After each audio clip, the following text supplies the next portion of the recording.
स्वागत है हमारे खास शो सूत्रधार विद विनीत राय के एक और थ्रिलिंग एपिसोड में। आज मेरे साथ हैं मेरे दोस्त legendary photographer Praveen Talan, who is internationally acclaimed for his inspirational and realistic photography. ये वो फोटोग्राफर हैं जिन्होंने हाईली स्टाइलाइज्ड फोटोग्राफी से आर्म फोर्सेस को कैनवस पर जीवंत किया है। उनकी कला fashion photography and action photography दोनों क्षेत्रों की सुंदरता और संघर्ष को यूनिकली कैप्चर करती है, जिसमें ग्लैमर और साहस का अनूठा मिश्रण देखने को मिलता है। उनकी तस्वीरें न केवल फैशन और बॉलीवुड की दुनिया की चमक दमक दिखाती हैं, बल्कि उन बहादुर सोल्जर्स की जिंदगी को भी नायाब तरीके से पेश करती हैं जो देश के लिए जान देने का जज्बा रखते हैं। तो आइए स्वागत करते हैं मेरे भाई, मेरे दोस्त प्रवीण तलान का।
वेलकम प्रवीण जी। धन्यवाद बड़े भाई, आप ही बन के रहिए। कैसे एज, मतलब ऐसा हो जाता है कि भाई चलो बड़ा भाई बोल दिया तो मेरी एज थोड़ी सी बड़ी हो गई है। जब हम छोटे थे तब भी अपनी एज के बारे में झूठ बोलते थे क्योंकि हम बड़ा दिखना चाहते हैं। तो अगर भी हम झूठ बोलते हैं क्योंकि हम छोटा दिखना चाहते हैं। देखो, मैं आपको 26 साल से जानता हूँ, तो कम से कम 26 साल तो हमारी उम्र है। अब आप उसके आगे जिसको जो जो प्लान करना है वो प्लान करता रहे। चलिए, ये मानिए माना जा सकता है। सो प्रवीण भाई, tell me something about your younger days, क्योंकि मैं मेरे दर्शकों को, because it's a very very inspirational kind of show, so हमारा यही प्लान रहता है कि लोग आपसे क्या सीख सकें, और आपसे सीखने को बहुत कुछ है। Photography, then you know filmography and this kind of stuff. थोड़ा सा एक्सप्लेन कीजिए। मैंने ना बहुत पहले एक लाइन पढ़ी थी कि अ part of you wants to write, a part of you wants to create music, create theories, sculpt, paint, etc., etc. By forcing ourselves into one single role, by doing only one thing in our lives, we end up killing large parts of it. Absolutely. हम सब के अंदर बहुत कुछ है कहने के लिए। नक्शल में people like you and me, we are storytellers. वो स्टोरी टेलिंग का मीडियम कुछ भी हो सकता है, राइटिंग हो सकती है, फोटोग्राफी हो सकती है, फिल्म मेकिंग हो सकती है जी। या जैसा आप ये शो बना रहे हैं, ये चीज़ें हो सकती हैं। बचपन से ही शायद मुझे कहानी बताने का शौक था। So I was a writer, I got into photography, I started making films, before that I shot documentaries. लेकिन you have been a part of my journey, you have seen me for many years. Photography मेरा 8th या 9th profession होगा 8th या 9th profession? जी। मैं ये मेरे लिए नई बात। हाँ तो बहुत काम किया मैंने। I even ran an NGO, I ran weekly English newspaper as a journalist also. और सिर्फ इतना है कि जो काम मैंने ज़िंदगी के जिस मोड़ पर किया उसको दिल से किया। जब मैं छोटा था तो मेरे फादर ने मुझे एक 7th या 8th क्लास में था एक कैमरा गिफ्ट किया and he was in irrigation department. तो वहाँ एक खूबसूरत लेक उनके एरिया में, उनके जुरिस्डिक्शन में आती थी। वहाँ हम अक्सर जाते थे and I used to love taking those pictures with that camera. और मैंने रियलाइज़ किया कि camera has that power to, लोग बोलते हैं capture the, it's not just about capturing the moments, it leaves an imprint on your mind, on your heart, correct. And it has the power to beautify anything. खैर वो एक photo contest था national, उसमें मेरा एक बच्चों का 2 photo लिया था। It was title beautiful friends category. मैंने वो भेज दिया। पड़ोसी में 2 बच्चे थे। Little girl got up and suddenly kissed the boy and he was zapped. It was in a temple. I just took that picture. अच्छा। वो छोटा था बहुत मैं भी। That picture won me a national prize. Wow. तो हमें तो लगा बहुत कमाल की चीज़ हो गई, लेकिन 4 दिन बाद हमारा कैमरा किसी ने पिकनिक में चुरा लिया। तो मेरे फादर बोले बस हो गई फोटोग्राफी अब तुम। तो after that for years I had nothing to do with cameras because I never got another camera. जी। Then later on, a friend of mine, he had a camera, so I used to shoot on and off pictures using his. I never really thought I'm going to be a photographer one day. It was much later in my life that something happened, and those days I was working on a film, and I had written the script, and something personal happened, and I decided to completely switch. I took a break for a year, did nothing. और मुझे याद आया यार ज़िंदगी में कौन सी चीज़ है जो मुझे बड़ा खुश करती थी, और मुझे फोटोग्राफी याद आई। मुझे शाम को जब मैं उस लेक पर सनसेट देखा करता था, बर्ड्स उड़ती थी और वो फोटोज़ लेता था, मुझे वो सब याद आया। I immediately bought a camera and went to Bandhavgarh, and it was an amazing journey from there on. Initially I did wildlife photography and then I moved to street photography, then it became Bollywood, and eventually I moved on to fashion TV. So this has been, और उसके बाद came back to special forces, came back to my own country because मुझे ऐसा लगता है कि हिंदुस्तान को लोगों को बहुत करीब से देखने की ज़रूरत है। जो देखते हैं उससे कहीं ज़्यादा बड़ा है, उससे कहीं ज़्यादा खूबसूरत है। Correct. Going back to your again younger days, you have done engineering, but उसके बाद कैसे स्विच हुए आप फोटोग्राफी की तरफ? तो देखिए मैंने इंजीनियरिंग कंप्लीट नहीं किया, तो technically I am half BSc, half BE, full BA। क्योंकि जब मैं ग्रेजुएशन कर रहा था मेरे फादर बोले नहीं ये क्या होता है इंजीनियरिंग करो, तो मैं इंजीनियरिंग करने गया। सेकंड ईयर में आई रियलाइज़ की तो मुझे नहीं अच्छा ये लगा। 3 इडियट की कहानी लग रही है कि ये तो इंजीनियरिंग करने गया है लड़का, लेकिन उसको बनना फोटोग्राफर है। नहीं, फोटोग्राफर नहीं था बनना उस वक्त तो, लेकिन उस वक्त इंजीनियर नहीं बनना था। Sometimes we don't know what we want to be, but we know for sure what we don't want. Correct. तो मेरे फादर इंजीनियर थे और उनको लगता था कि शायद I am inclined because I was always good at maths, लेकिन वो मैंने छोड़ दिया। और 6 महीने उनको पता नहीं था कि मैं बैंगलोर में नहीं बॉम्बे में हूँ। अच्छा। हाँ, that I didn't tell him. I came to Bombay, shifted here, and then a massive accident happened. I cracked my face vertically. तो वो यहाँ से स्कार शुरू होता है, नोज से पूरा फेस क्रैक हो गया। उसके बाद मैंने वापस आगरा कि I am not going to be in Bombay, and then I came back to Bombay after in 2000। मतलब बहुत लंबा गैप था उसका, मतलब बॉम्बे मेरे दिमाग से निकल ही गया था। तो फिर 2000 में वापस आना हुआ। देन इनिशियल डेज में हाउ डिड यू स्टार्टेड यहाँ पे फोटोग्राफी से शुरू किया? जब मैं आगरा वापस गया, और तब तक मैं बैंगलोर, मुंबई, हिंदुस्तान तो देख ही चुका था पूरा। और मुझे लगा कि हमारे शहर में, या क्योंकि अब तो सोशल मीडिया का ज़माना है, डिजिटल एज है, और that time the awareness level was pretty low. और I used to do fashion shows in Bangalore as a model. I work for a brands before my accident. तो मुझे लगा कि एक तरफ बैंगलोर का कॉलेज कल्चर और एक तरफ आगरा का कॉलेज कल्चर, एक तरफ बैंगलोर मुंबई की अपॉर्चुनिटीज़ और एक तरफ आगरा की opportunities, So me and my sister Poonam, together we formed a youth organization called Sanchetna. Sanchetna means inner consciousness. तो हम दोनों ने youth organization बनाई 93 and 94 में. The purpose was it was a socio-cultural educational organization. Ji. And we spread Sanchetna in 14 cities in North India. We had 30,000 members in schools and colleges. And we took the whole culture of rock pop fashion to North.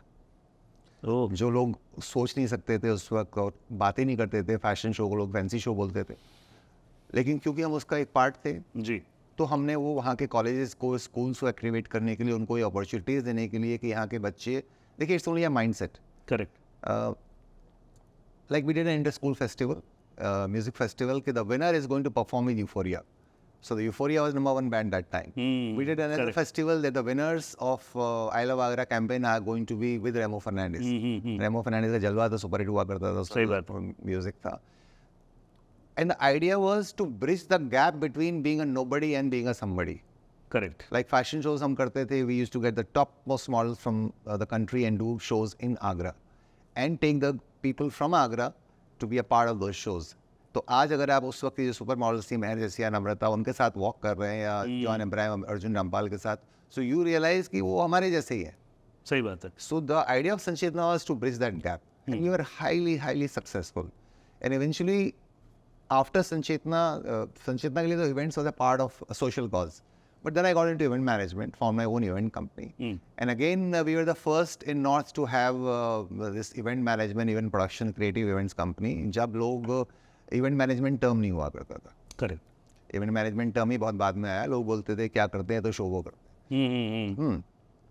तो अच्छा था, वो भी एक journey थी अपने आप में. बहुत एक्सप्लोर किया हमने, बहुत लोगों को जो हमसे जुड़े, बहुतों से हमने सीखा, बहुतों को हमने सिखाया. And they rose and became big in their life eventually, and that is what kept me and my sister going.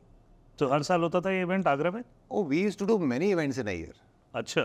So Sanchetna was highly active. Like I remember the first time we did something called Mega Fest. 47 schools in and around Agra participated for the first time together in a major inter-school festival. Laser India में नया launch हुआ था. We did a laser show. जहाँ winners के नाम laser से animated हमने लिखे थे. ये 96-97 की बात कर रहे हैं आप? ये लेजर शो हुआ था 99 में. ये 19 मेगा फेस्ट 99 का बता रहा हूँ. उससे पहले मैं 96 में लेजर शो यूज कर चुका था रेमो के शो के लिए. अच्छा. उससे पहले 94 में लेजर यहाँ आया था और आते ही हम लोगों ने लेजर शो किया था. And that time very expensive because laser show was something people had not seen. It used to be dreamy, you know, it used to be a different feeling all together. Correct. तो वो जो events थे, जी. The purpose was कि एक government school है जहाँ बच्चा सिर्फ हिंदी में बात कर सकता है. जी. उधर सेंट पीटर्स, सेंट पैट्रिक्स, उस तरह के कॉन्वेंट स्कूल्स हैं. I wanted to bring them all together. Correct. I wanted that feeling. हम ये चाहते थे कि लोगों को ये महसूस होना चाहिए कि भाषा नहीं, विचार महत्वपूर्ण है. It doesn't matter you speak in English, Hindi, Punjabi, what language you are speaking in. The important thing is कि जो आप बोल रहे हैं वो उसका कंटेंट क्या है, महत्व क्या है उसका, मतलब आप उसकी फीलिंग क्या है उसकी. जी.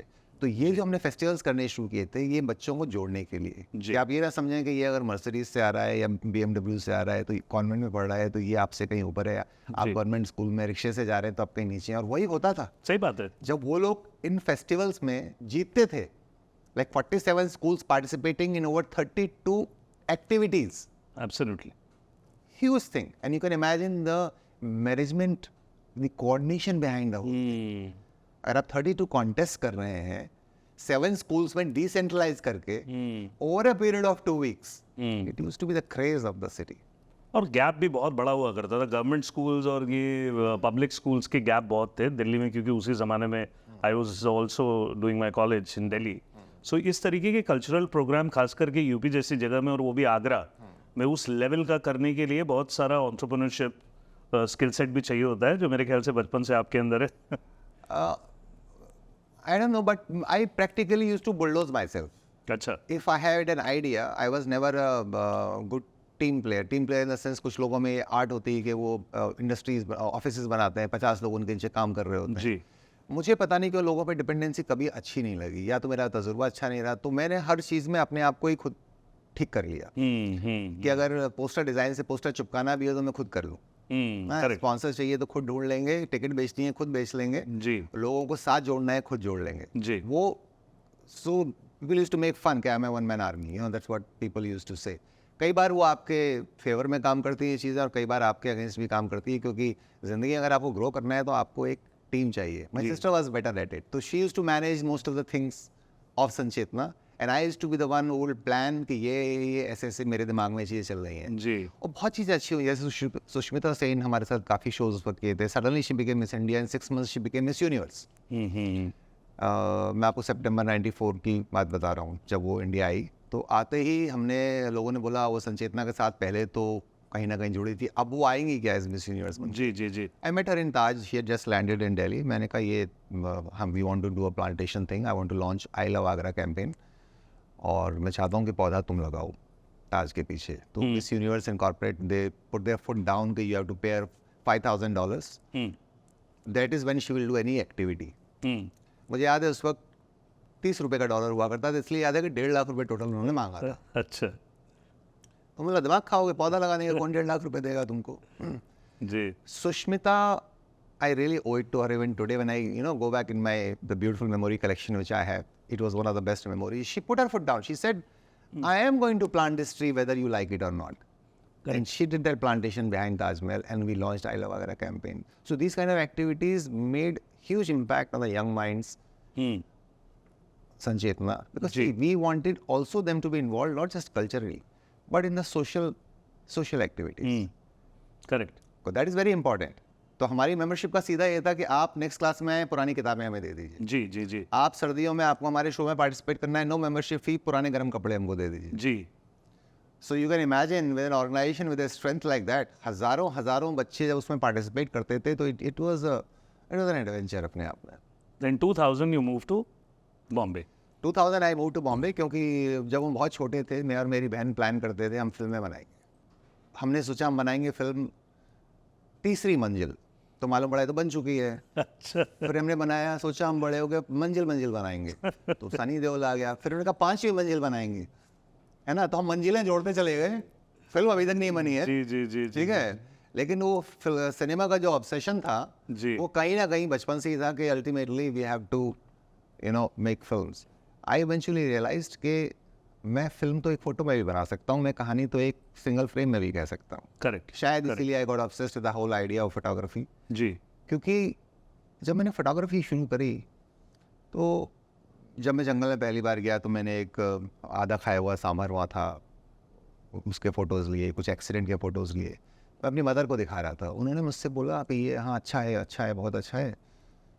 बोलती तेरे को जंगल में यही मिला बस शूट करने के लिए. मैं बोला अरे माँ ये तो दिखता ही नहीं है, सांभर ने अभी फ्रेश के लिए देखो, अभी तो इसका खून भी नहीं सूखा है. जी.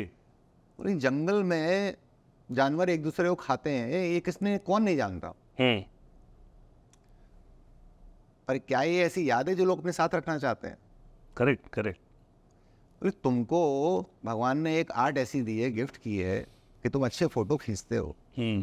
तुम ऐसे फोटोज खींचो, उन्हीं जंगलों को और खूबसूरत दिखाओ.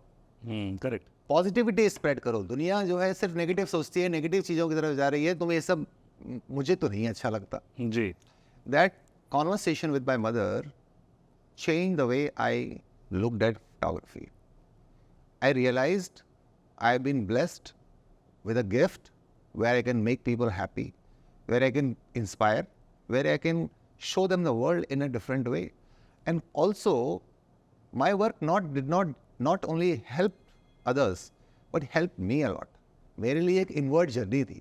क्योंकि मैंने रियलाइज किया जब आप फ्रेम्स में देखते हैं, छोटे छोटे पार्ट में चीज़ों को देखते हैं, हर चीज़ खूबसूरत है. जी. करेक्ट. लोग बोलते हैं look at the larger picture, look at the world and look at a bigger story. क्यों देखना है बिगर स्टोरी भाई. दुनिया में छोटी छोटी चीज़ों में आप प्यार ढूंढिए, छोटी छोटी चीज़ों में खुशियाँ ढूंढिए, छोटे छोटे फ्रेम्स में आप खूबसूरती ढूंढिए. जी. That is what photography taught me. Correct. कि आप चाहे कुछ भी हो, मैं आपको एक मोमेंट के लिए उस जगह एलिवेट कर सकता हूं जो आपकी पिक्चर को लाइफ लॉन्ग चेंज कर देगी. Correct. You right. So that's the power of picture. Correct. आप जिंदा हैं तो अपनी फोटो से पहचाने जाते हैं, मर जाते हैं तो लटक के आप फोटो से पहचाने जाते हैं. जी. So that's the power of a picture. जी. It defines you forever. कहानी का कितना महत्वपूर्ण रोल रहा, बिकॉज मैं जब से आपको जानता हूँ, we met first time in 2000 and पहली कॉन्वर्सेशन हमारी थी, एक आपने नरेशन दी थी मुझे, बैठ के हम कॉफ़ी पे, बरिस्ता हुआ करता था सात बंगले में, याद होगा आपको, वहाँ बैठ के पे रात भर ट्रेन में कहानी सोची है, जल विनीत कहानी के बारे में बता तेरे को कैसी लगी। तो वो कहानी, बिकॉज एक और बहुत बड़ा डिफरेंस है, देखिए मैं भी it's been quite a while I am in the industry, so बहुत सारे फोटोग्राफर्स को जानता हूँ, बट आप अलग उन कहानियों की वजह से हैं जो आपने कैनवस, फोटोग्राफी के कैनवस पे आप जो लेके आए, तो कहानी कितनी इंपॉर्टेंट रही as a writer for you in your photography? देखिए ये बिल्कुल भी ज़रूरी नहीं है कि ज़िंदगी में हम हर चीज़ में पर्पस ढूंढें। जैसे मैं आपसे ये बातें इसलिए कर रहा हूँ कि I want to share my experiences with youth, the youngsters, people who are inspired. ये बहुत ना एक फाइन ट्रैप है। अगर आप अपनी करने वाली हर चीज़ में मीनिंग ढूंढना शुरू कर देंगे तो आप बहुत लिमिट कर लेंगे अपने जी आप को। जी। लेकिन अगर किसी चीज़ में मीनिंग है तो वो आपको दिखाना ही है। Right right. It's like in our house, there are a lot of things we buy just because they look pretty and they are showcase. बराबर है। अब मैं हर चीज में सोचूं कि यार ये तो यहाँ क्यों रखा हुआ है, इसमें तो फूल भी नहीं लगा सकता, इसमें तो पानी भी नहीं डाल सकता, सिमेट्री नहीं है इसकी। तो जरूरी नहीं है मैं हर चीज में मीनिंग ढूंढूं, जी लेकिन कुछ चीजें ऐसी हैं। और कहानी मेरे लिए, तो आपने सही बोला कि मेरे लिए एक स्टोरी हमेशा इम्पोर्टेंट है और रहेगी, जी क्योंकि किसी भी चीज़ की रिकॉल वैल्यू केवल उसकी खूबसूरती से नहीं बन सकती। जी अगर वो सिर्फ खूबसूरत है तो दुनिया की हज़ारों लाखों खूबसूरत चीज़ों में से एक है, जी लेकिन अगर उस खूबसूरती के पीछे एक कहानी है, या एक चाहे वो दर्द वाली हो चाहे वो खुशी वाली हो, जी but a story gives adds value and meaning to that person और दैट फोटोग्राफ और दैट लोकेशन। जी। हम कोशिश ये करते हैं कि कहीं ना कहीं we try to understand our subject. देखिए, और दूसरी बात, photography is again two sided. मैं अपने लिए शूट कर रहा हूँ या आपके लिए शूट कर रहा हूँ। अगर मैं आपके लिए शूट कर रहा हूँ तो अपनी कहानी तो नहीं कह सकता, करेक्ट, यू राइट। है ना। मैं ये कर सकता हूँ कि मैं आपकी कहानी समझ के उसको बेटर कैसे दिखाना है, या मेरा आपके लिए आपके बारे में इंटरप्रिटेशन क्या है। मैं आपसे अगर बात करता हूँ, I am shooting you, maybe I can evaluate what else you can do correct correct, you right. And bring out that story in you. जैसे मैंने अपने करियर में बहुत ऐसे लोगों को शूट किया है who became prisoners of their image.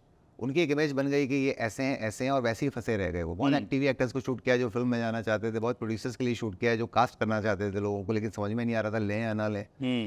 So because of my ability to tell and understand stories, I was able to give them a different image. I was able to understand कि इसका range क्या है, क्या मैं इसको यहाँ से यहाँ लेके जा सकता हूँ। और उस वजह से ही कहानी कहीं ना कहीं बहुत लोगों के करियर को इससे डेफिनेटली फ़ायदा भी हुआ। सो वहाँ से फिर बहुत बड़े कैंपेन्स की शुरुआत होती है फैशन में। सो उस जर्नी के बारे में मुझे तो सब, मैं तो आपको क्योंकि क्लोजली जानता हूँ, मुझे मालूम है, बट वो जो आपकी जर्नी शुरू हुई वो आपके बड़े बड़े कैंपेन्स, और वहाँ से you know people start you know teaching about your photography. I know most of the school used to teach about and give the reference of your photography. So किस तरीके से वो फैशन का दौर शुरू हुआ आपकी लाइफ?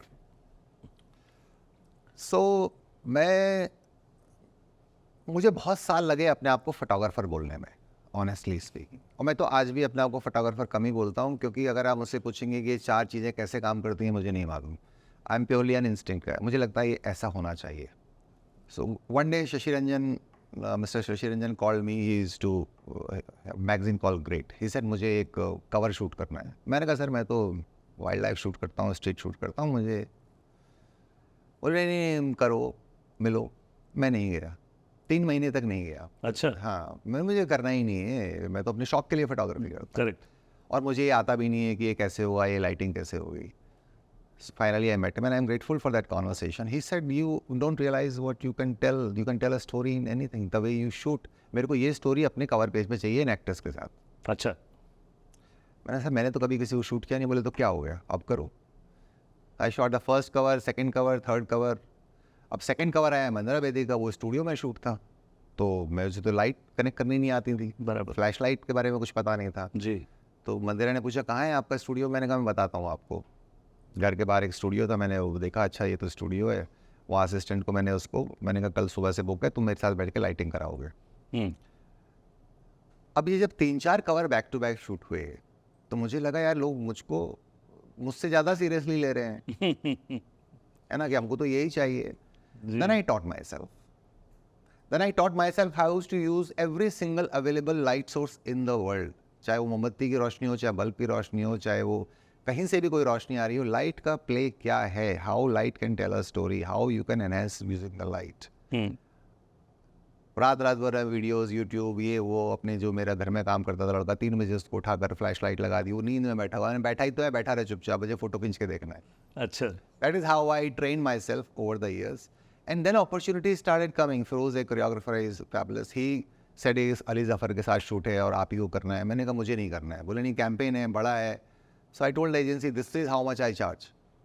बोले okay. मैंने cash. Fine. बोले it's a 3 days shoot. मैंने all 3 days this much. Fine. मैंने कहा यार कमाल है, कितना अच्छा प्रोफेशन है. मना ही नहीं कर रहा. मना ही नहीं कर रहा है वो, उसको यही चाहिए. So I shot Ali Zafar trying to jump on a moving train. That was a shot. That's why they needed a photographer who could shoot action, who had done wildlife, who had done these kind of things, birds on a takeoff, or a tiger taking a leap, who would be able to capture this kind of shots. तो पूरे शहर के photographer से घूमता हुआ वो campaign मेरे पास आया. So I actually introduced Ali Zafar to India. I then gave an interview also where I told that he's one of the potential faces. So जिसकी वजह से उसको यहाँ पे लोगों ने अच्छा कॉल करके, and then he was eventually signed for many films. उसने बहुत फिल्में करी उस वक्त. So that was my journey कि from being a wildlife and a street photographer or a people's photographer, suddenly I get called to shoot a magazine cover. Suddenly I get called to shoot a international campaign that was for Telenor. And then came the defining point that I met Mithun Da for some other work. He said, अरे मेरे को ये काम पसंद है, मेरे को film fair के लिए शूट कर. तो मैं बोला दादा, बोले फिल्म फेयर, बात करी, मेरी मीटिंग फिक्स करी, ऑफिस गया, वहाँ उन्होंने मुझे एक रेफरेंस दिखा दिया जैसे फिल्मी मैगजीन वाले करते हैं कि ये ब्रैड पिट का पिक्चर है, ये शूट करना है. अच्छा. मैं बोला अभी तो आप बोल रहे थे आपको इंटरनेशनल कैनवास बनाना है अपना मैगजीन का, अच्छा. अभी आप ब्रैड पिट का बोले, नहीं यही लाइटिंग, ये मूड ऐसा चाहिए. मैंने कहा मुझे नहीं शूट करना, और मैं वहाँ से बाहर आ गया. उन्होंने उनको दादा को फ़ोन किया, दादा को फ़ोन, अरे फिल्म फेयर के लिए कौन मना करता है. मैंने दादा आप क्या बकवास कर रहे हो, वो लोग, आप हिंदुस्तान में ब्रैड पिट से कम हो. सही बात है. मिथुन चक्रवर्ती, हम आपका डांस देखकर बड़े हुए, आपके फ़ैन बन गए, हम तो ऐसे इंसल्ट नहीं होने देंगे आपकी कि हम लोग बोले अरे अच्छा ये ब्रैड पिट का फोटो था, ये मिथुन चक्रवर्ती के साथ शूट किया. बोले क्या शूट करोगे. मैंने कहा जो आप चाहेंगे, लेकिन रेफरेंस नहीं है मेरे पास, तो मेरे दिमाग जैसा मैं चाहूँगा वैसा करूँगा. हमने लोकेशन फिक्स करी, मड पे शूट किया. दादा उधर से वॉक करते हुए आ रहे थे, ब्लैक कलर का उन्होंने केप पहना हुआ था, हवा में उड़ रहा था, उनके हाथ में ऐसे एक सिगरेट थी. वो पहुंचे, तब तक जब तू वॉक करके आ रहे थे मैंने टेलीलेंस लगा के 50 फोटो तब तक खींच दिए. मतलब शूट टेक्निकली शुरू नहीं हुआ है जी, मैंने ख़त्म कर दिया. हाँ, कैंडिड. अब वो बोले चल कहाँ शूट करना है. मैंने हो गया शूट. क्या, मैंने कहा दादा हो गया, क्या हुआ इसका.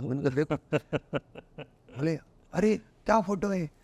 आज भी मिथुन दा के यहाँ पर वो फोटो इतना बड़ा एनलार्जमेंट लगा हुआ है, सालों उन्होंने फैंस को वो फोटोग्राफ्स दी. तब मेरी बॉलीवुड जर्नी शुरू हुई. 1-2 साल में मैंने तमाम बॉलीवुड के एक्टर्स को शूट किया. But I got a call from fashion TV. ये भी ऐसा ही हुआ, उन्होंने बोला कि आपका काम हमने देखा है, वो फेसबुक पे भी पॉपुलर हुआ जी, था. जी, जी. तो elite of the world were connected. Right. किसी ने हमारा काम देखा, बोले आपको थाईलैंड में ये शूट है, आप करेंगे. हमने कहा कोई बकवास करा. मैंने कहा अपना लैंडलाइन नंबर दो. उस जमाने में हाँ बहुत इस तरह के पता पड़ा किसने बुला लिया क्या किया जी. सो आई कॉल बैक, तो दोस गाइस पिक्ड अप. बोले हम आपको पहले शूट का विल नॉट पे you but will fly you and will give you exposure on fashion TV. FTV was big that time, मतलब फैशन की दुनिया में उससे बड़ा नाम कोई था नहीं. हमने भी कहा ठीक है. तब तक हमने 4-5 दोस्तों को बता दिया हम तो फैशन टीवी शूट कर रहे हैं.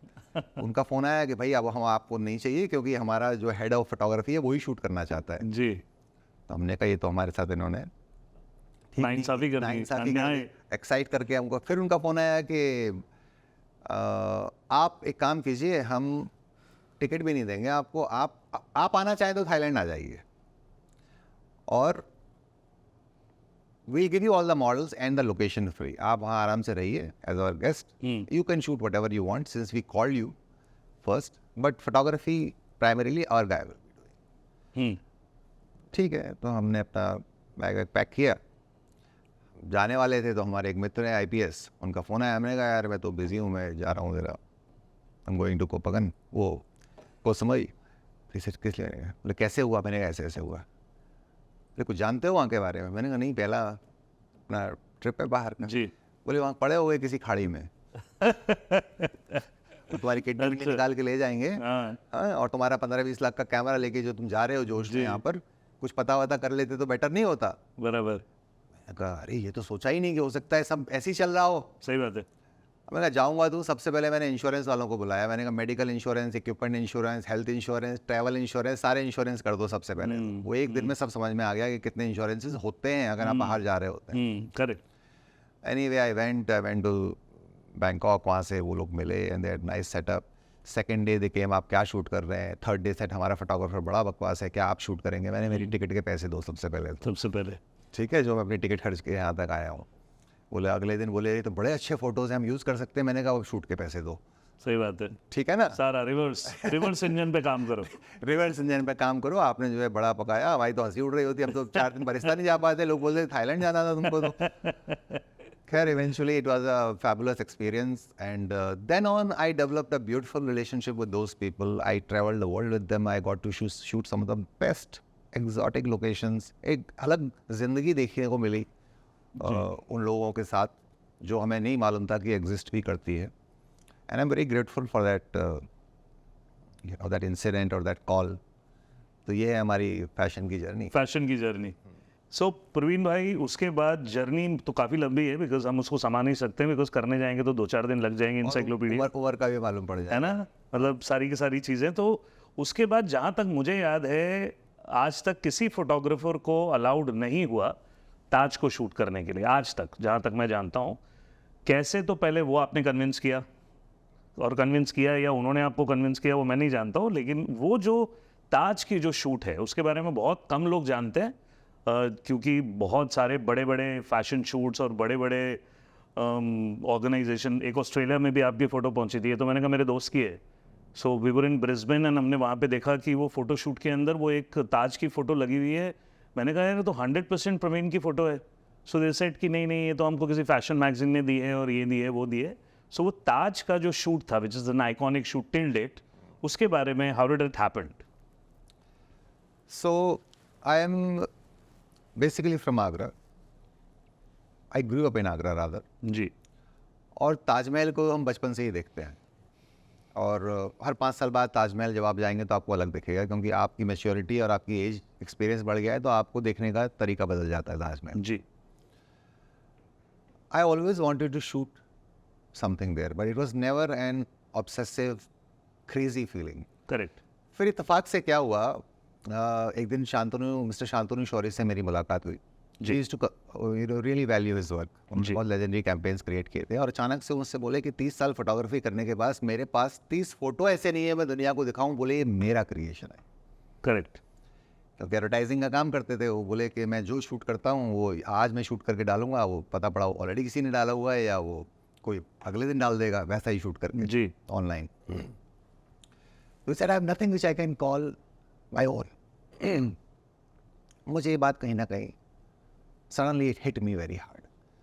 मैं बोला ये तो सही कह रहे हैं, I have to create at least a few images which are going to outlive me, जो मेरे बाद में, जो मैं कह सकूं कि हाँ ये मेरा काम है, जी। जो किसी और ने नहीं किया है, और जो मेरे बाद में भी जिंदा रहे। जी। तो I decided to do a fashion shoot, a fashion tribute to Taj Mahal, which was unheard of. दुनिया की सारी magazines had been trying to get a permission to shoot inside Taj Mahal, a fashion shoot. देखिए ताजमहल में शूट तो सभी, वैसे तो हर आदमी कैमरा लेके आके फोटो खींचता है करेक्ट करेक्ट ना, 1 लाख टूरिस्ट डेली आता है, डेली वहाँ फोटो खींच रहा है। जी। लेकिन आप मॉडल के साथ या फैशन या इस तरह से, और या आपको पहले वो लोग सिर्फ बाहर के प्लेटफॉर्म तक ही ले जाने देते थे, कभी जा भी अगर आप गए भी हैं तो अंदर तो अलाउड ही नहीं है कि आप ताज के बिल्कुल जो कॉरिडोर में शूट कर सकें, में और उसके अंदर आप वहाँ जा सकें। जी। I got obsessed and mad about it.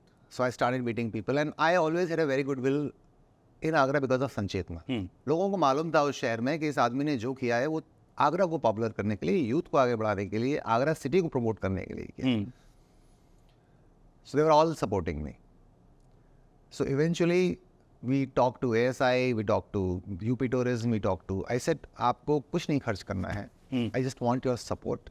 And it will be a tribute to Taj, the beauty of Taj, or a tribute to our, it will be a blend of art, fashion and history, heritage. बोले कैसे करोगे आप? ऐसा हो ही नहीं सकता. Fashion का मतलब, मैंने कहा no, I am going to ask India's top 6 designers to create beautifully inspired outfits out of for Taj. उन्होंने बहुत सारी कंडीशंस, पहले तो 2-3-4 महीने तक चलता रहा. उन्होंने बोला आप हमें दिखाइए कि कैसा आप शूट करेंगे. अच्छा. हाँ, तो मुझे डमी क्रिएट करनी पड़ी फोटोग्राफ्स की, लोकेशंस की, इसकी उसकी. मुझे नेट से इमेज लेके फोटोशॉप करके बहुत सारी चीज़ें करके उनको दिखाना पड़ा कि मैं ये आउटफिट्स पहले से ही कौन सा होगा, जी, कैसा शूट होगा. Because ultimately how are beautiful it is mausoleum, उसकी उस जगह की अपनी एक पवित्रता है जो आप उसको खंडित नहीं कर सकते. आप you can't shoot anything there. But for me it was not just about fashion story to Taj. For me it was everyone who's been inspired by Taj. My whole shoot was around not just fashion. मैंने उस वक्त ताजमहल की गलियों में जाके वहाँ की craftsmanship, वहाँ की जरदोजी वर्क, वहाँ की फाइन इनले मार्बल वर्क, वो सब शूट किया. ट्रू. वहाँ के पुराने आर्टिस्ट को, because I wanted to shoot with love from Taj. कि इन लोगों ने ताजमहल, मतलब ताजमहल को इन्होंने दिया और ताजमहल ने इनको दिया इंस्पिरेशन. जी. तो वो बहुत ही कॉम्प्लिकेटेड प्रोसेस था अपने आप में. Eventually we got the permission, लेकिन अब उससे बड़ा चैलेंज था. उस शूट में we had outfits from beautiful outfit from Sabyasachi, Rohit Bal, Tarun Tahiliani, Shane Peacock. मतलब इंडिया के the legendary designers got excited at the opportunity of having a picture inside Taj Mahal. Inside Taj. क्योंकि ताजमहल को वैसे और लोगों ने शूट किया है. रघु राय जी की पिक्चर्स काफ़ी अच्छी हैं ताज की, स्टीव मैकरी की पिक्चर्स अच्छी हैं, लेकिन फैशन इंस्पिरेशन ये एंगल नहीं था वो. अब मेरे यहाँ सबसे बड़ा चैलेंज ये था, 1 लाख आदमी डेली ताजमहल, 1 लाख में से आधों के पास तो कैमरा होगा या 1/4 के पास होगा, वो डेली 20-25 हज़ार आदमी फोटो खींच रहा है ताजमहल. जी. और कब से खींच रहा है? How will my pictures look different? How will I make my picture stand out? Secondly they said अंदर आप लाइट लेके नहीं जाएंगे, अंदर आप आउटफिट चेंज भी नहीं करेंगे. जी. अच्छा, ये सारे कंडीशन सब अंदर आप क्राउड को डिस्टर्ब नहीं करेंगे. मैंने कहा ये तो बड़ा ही दिक्कत. फिर मैं 4 दिन ताजमहल में सुबह जाके शाम को बाहर निकलता था just to see how the sun is moving around Taj. Okay. कि दिन के किस वक्त पे मुझे कहाँ लाइट मिलेगी जो मैं शॉट ले सकता हूँ, या स्पेशली सुबह अगर मैं करता हूँ तो कहाँ से कहाँ लाइट मिल सकती है. And I came to realise कि मैं सिर्फ सुबह 6 से 8 वहाँ शूट कर सकता हूँ. उसके बाद लाइट, एक तो फर्स्ट रे ऑफ लाइट आती है नीचे, बाद में आता है Taj Mahal is washed out photography sense, over exposed, white है ना स्ट्रक्चर. आप लाइट लेके जा नहीं सकते, मैं आपको लाइट अप कर नहीं सकता, स्ट्रक्चर वॉश्ड आउट, कैसे मैं शूट करूँगा उसको. तो 4 दिन में वहाँ पूरा बैठा रहा, एक एक कोना ताजमहल का छाना मैंने. और उसका आई केम टू दिस रियलाइजेशन कि मुझे सुबह ही शूट करना पड़ेगा. और शायद टूरिस्ट भी उस समय कम होंगे. मैंने कहा टूरिस्ट कम होगा, क्योंकि सुबह जब घुसते हैं आप अंदर तो जो भी टूरिस्ट जाता है अंदर, पहले 1 घंटा तो ताज को मेन गेट से ही निहारता है. उसके बाद वो ताजमहल के आसपास कहीं जी पहुंचता है. जी. तो we capitalise on that time. जी. वी मेड श्योर इस मॉर्निंग में first thing we do is, जब लोग वहाँ खड़े हैं हम 2 लोकेशन अपना पिक करते थे और सीधा वो शूट करते थे और बाहर निकल जाते थे. और उसके बाद हम ताजमहल के एक्सटीरियर में जहाँ ताज का पूरा व्यू मिले वो हमने लोकेशंस पकड़े. ओह अच्छा. ताजमहल का पूरे ग्रैंडियर भी दिखाना है ना मुझे. So there are unexplored places around Taj जहाँ से ताज का फुल व्यू था, जिसकी कभी किसी को परमिशन नहीं मिली थी. वो सब हमने वर्कआउट करके, it was very extensive project. लेकिन जब भी मैं आज भी उन फोटोग्राफ्स को देखता हूँ ना, एक तो मुझे वो इसलिए खूबसूरत लगती है कि वो एक्चुअली खूबसूरत है. I am not, maybe I am modest और not modest, but I love those pictures. क्योंकि लोगों ने बोला कि आपने आज तक दुनिया ने ताजमहल ऐसे नहीं देखा है, और मैं उस शहर में बड़ा हुआ हूँ, तो मेरे लिए उससे बड़ा क्या गिफ्ट हो सकता है. करेक्ट. और वो पूरी दुनिया की हर मैगजीन, हर अखबार में छपा. उस वक्त इस तरह आज की तरह का सोशल मीडिया एक्सप्लोजर नहीं हुआ करता था. अगर होता तो जाने वो कहाँ से कहाँ पहुँचता. वायरल, मतलब उस लेवल का वायरल वैल्यू था उसका. And then I got a call from Apple. They said we have this photography master classes and all these things, and we love those Taj Mahal pictures. Can we use them, for 6 months? I was so happy, मैंने हाँ बिल्कुल use कीजिए। मैंने पूरी दुनिया को free बांट दी वो पिक्चर्स। क्यों? क्योंकि मुझे ताजमहल को प्रमोट करना था, मुझे लोगों को ये दिखाना था कि Taj Mahal is not just about love, Taj Mahal is more than love, it's about beautiful architecture, engineering, it's about passion, it's about so many things. Correct, you right. और इसीलिए जब भी आप जाते हैं ताजमहल कुछ साल बाद, आपको उसको देखने का नज़रिया बदल जाता है।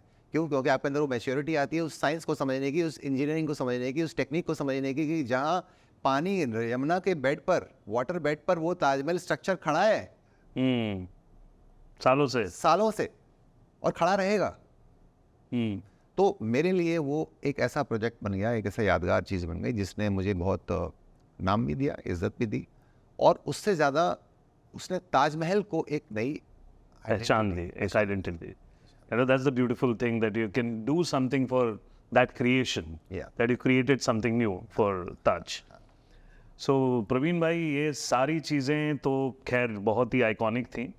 किस तरीके से फैशन फोटोग्राफर से एक्शन फोटोग्राफर की तरफ मूवमेंट आई, मतलब that is close to my very close to my heart, and you know I am a great fan of Praveen भाई's photography of what he has done to Indian Armed Forces, police, and the way you have glamorized the forces, you know, that is something I would love, and my audience wants to love to hear from your own experience कि किस तरीके से वो transition आया आपकी life में, and किस तरीके से आपने एक्सेल किया उसको।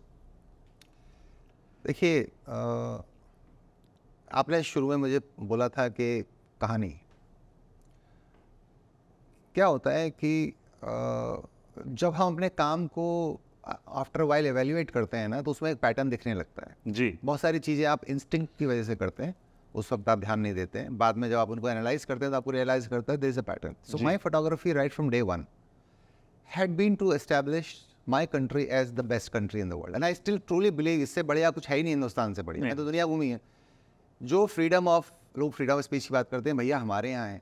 जो चीज़ें हमें इजीली अवेलेबल हैं, लोगों को बाहर जाओ बियर फ्री मिल जाती है, पानी नहीं मिलता, सही बात है है ना। तो हिंदुस्तान ग्रेट है। वी डोंट वैल्यू, जो आज की डेट में हम वैल्यू नहीं करते हैं, बट सच्चाई यही है। हाँ, नहीं मैं तो नहीं रहना चाहता रशिया और यूक्रेन में रोज बम गिर रहे हैं, या इराक और ईरान में। मुझे बताइए ना, दुनिया में कौन सी जगह ऐसी है जो हिंदुस्तान से ज़्यादा सेफ है?